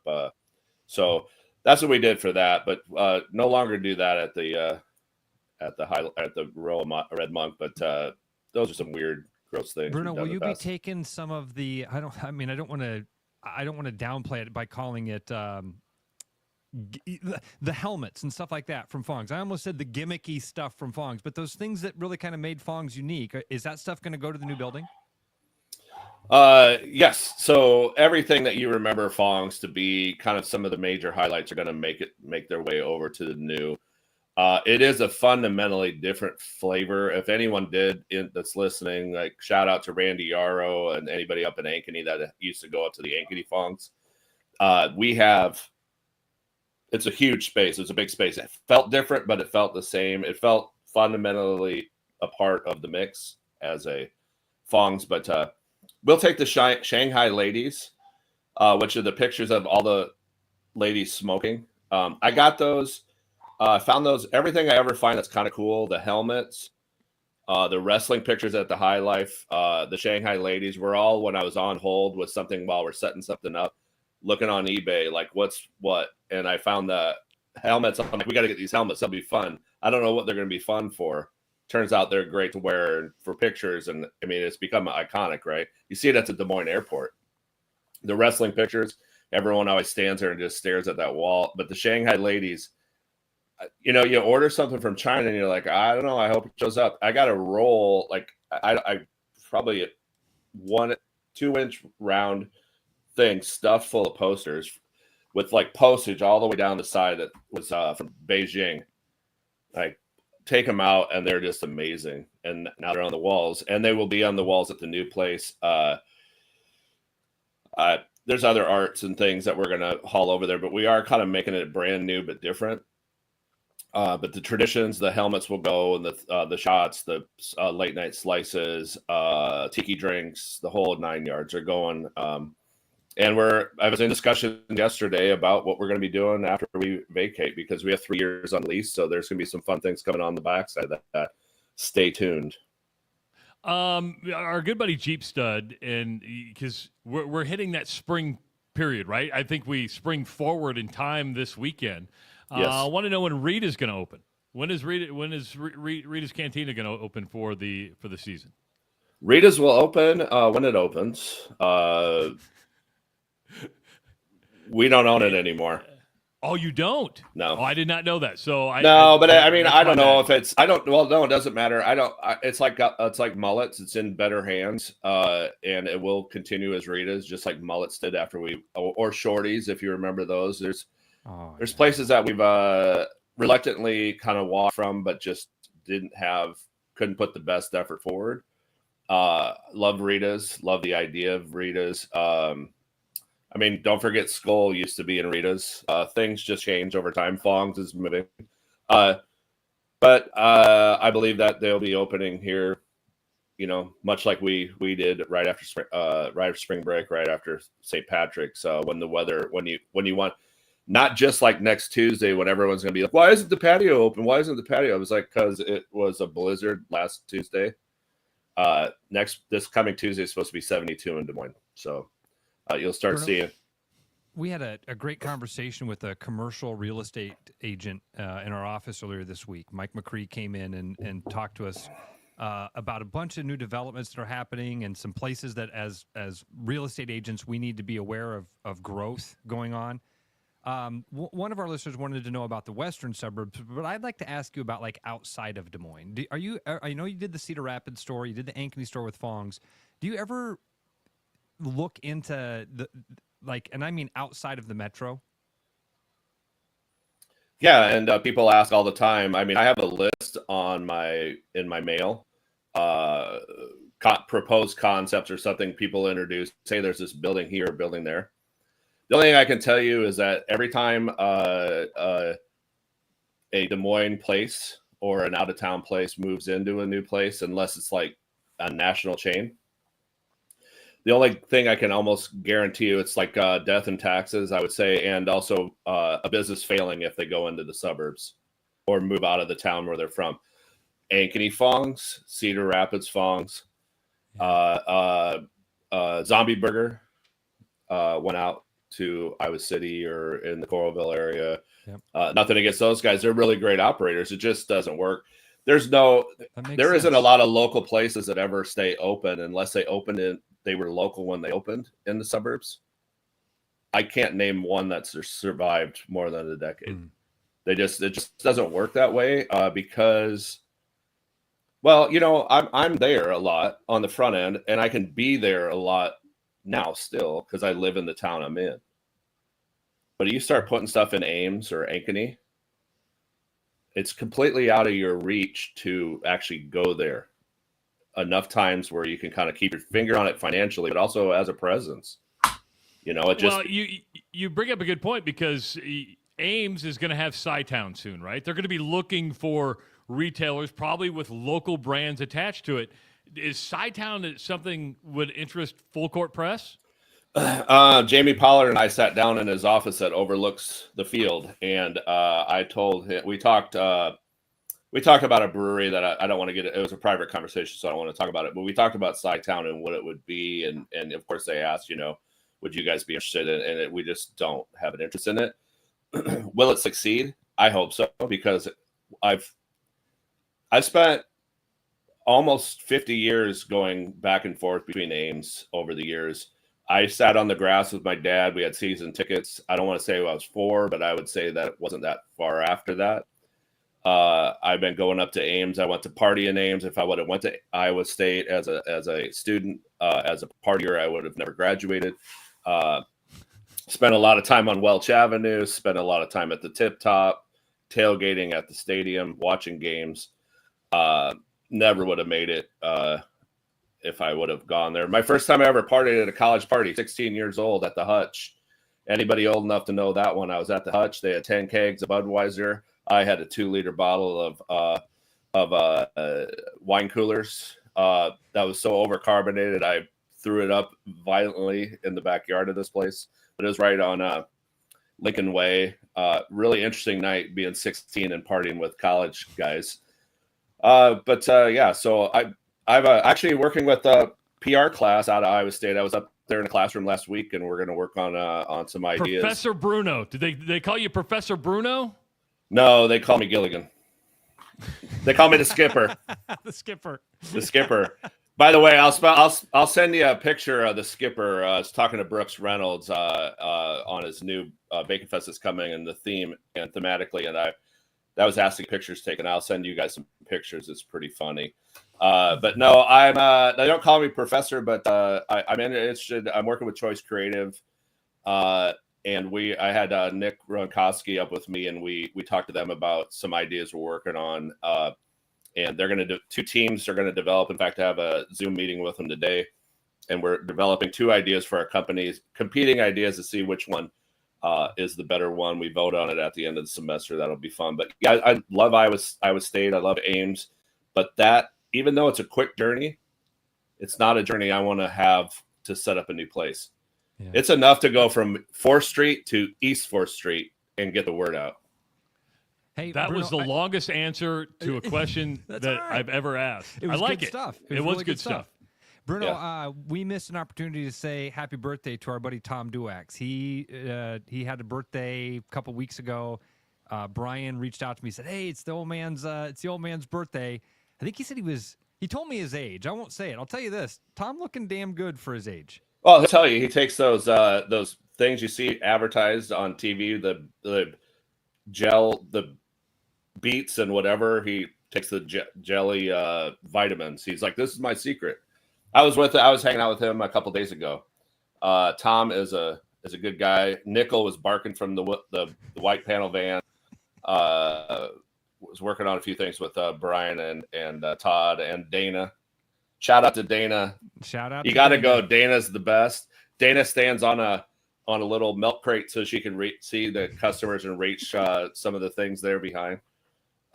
I love that place. I love hanging out that place. It is like living inside of a reality TV show. But yeah, shout out to Tom Duax. What a great guy. I've been working with him since the Royal Mile opened, and it's been great. It shows you that advertising works, because I'll just randomly start talking. It's 25. It's 25. Yes, it's 20. That's right. No, it's 20. It's 25. High class. See those? You see those commercials? Anybody that watch the YouTube, you watch those commercials? That isn't even close to how it is there. I mean, as far as like, it's really fun. That if that seems fun to you, go there and watch them in real life, because it's that on steroids. It's so fun. They couldn't possibly put it in 30 seconds to show you what it's like. It'd be a good reality TV show. Bruno said that for a long time. Like, just hidden cameras in there and have people sign waivers. It'd be a huge hit. It'd be so great. All right, Bruno, we're going to let you go, buddy. Thanks for the time. Always good stuff. Good stories as always. And keep that move of Fong's going, man. I can't wait for it to open. Yeah, we're moving on Sunday, and get there before Sunday, and we'll be open by April Fools or sooner. Thanks, buddy. Talk to you soon. See you, Bruno. Bruno joining us. Always good stuff. Interesting about Chi-Town that he had the conversation with Jamie Pollard, but just going, you know what? We know who we are. We know where we belong, and that's what we're going to stick to. The formula works. If you know the formula, you stick to the formula, right? Yeah, dude, and I mean, so let's extrapolate that just a moment. I know we're running out of time here, but, dude,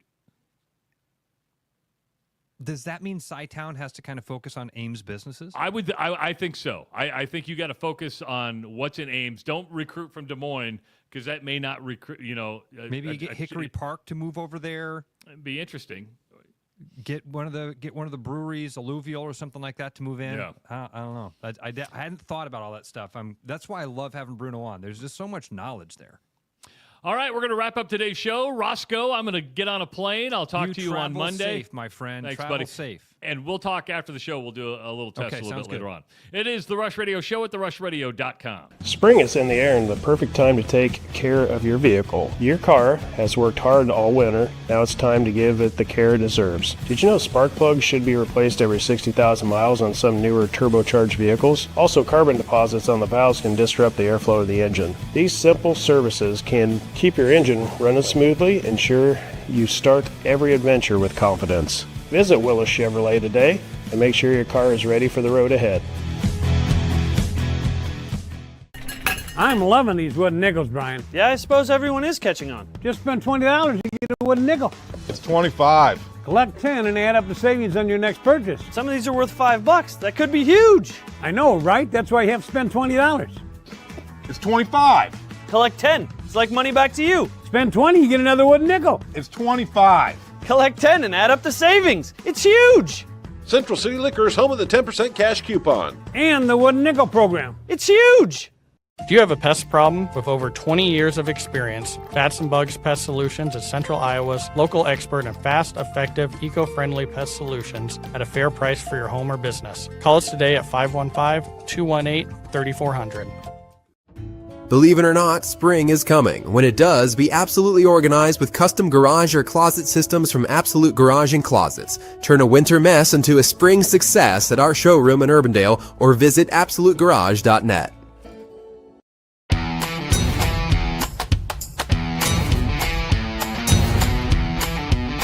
The largest selection of German beer in the world?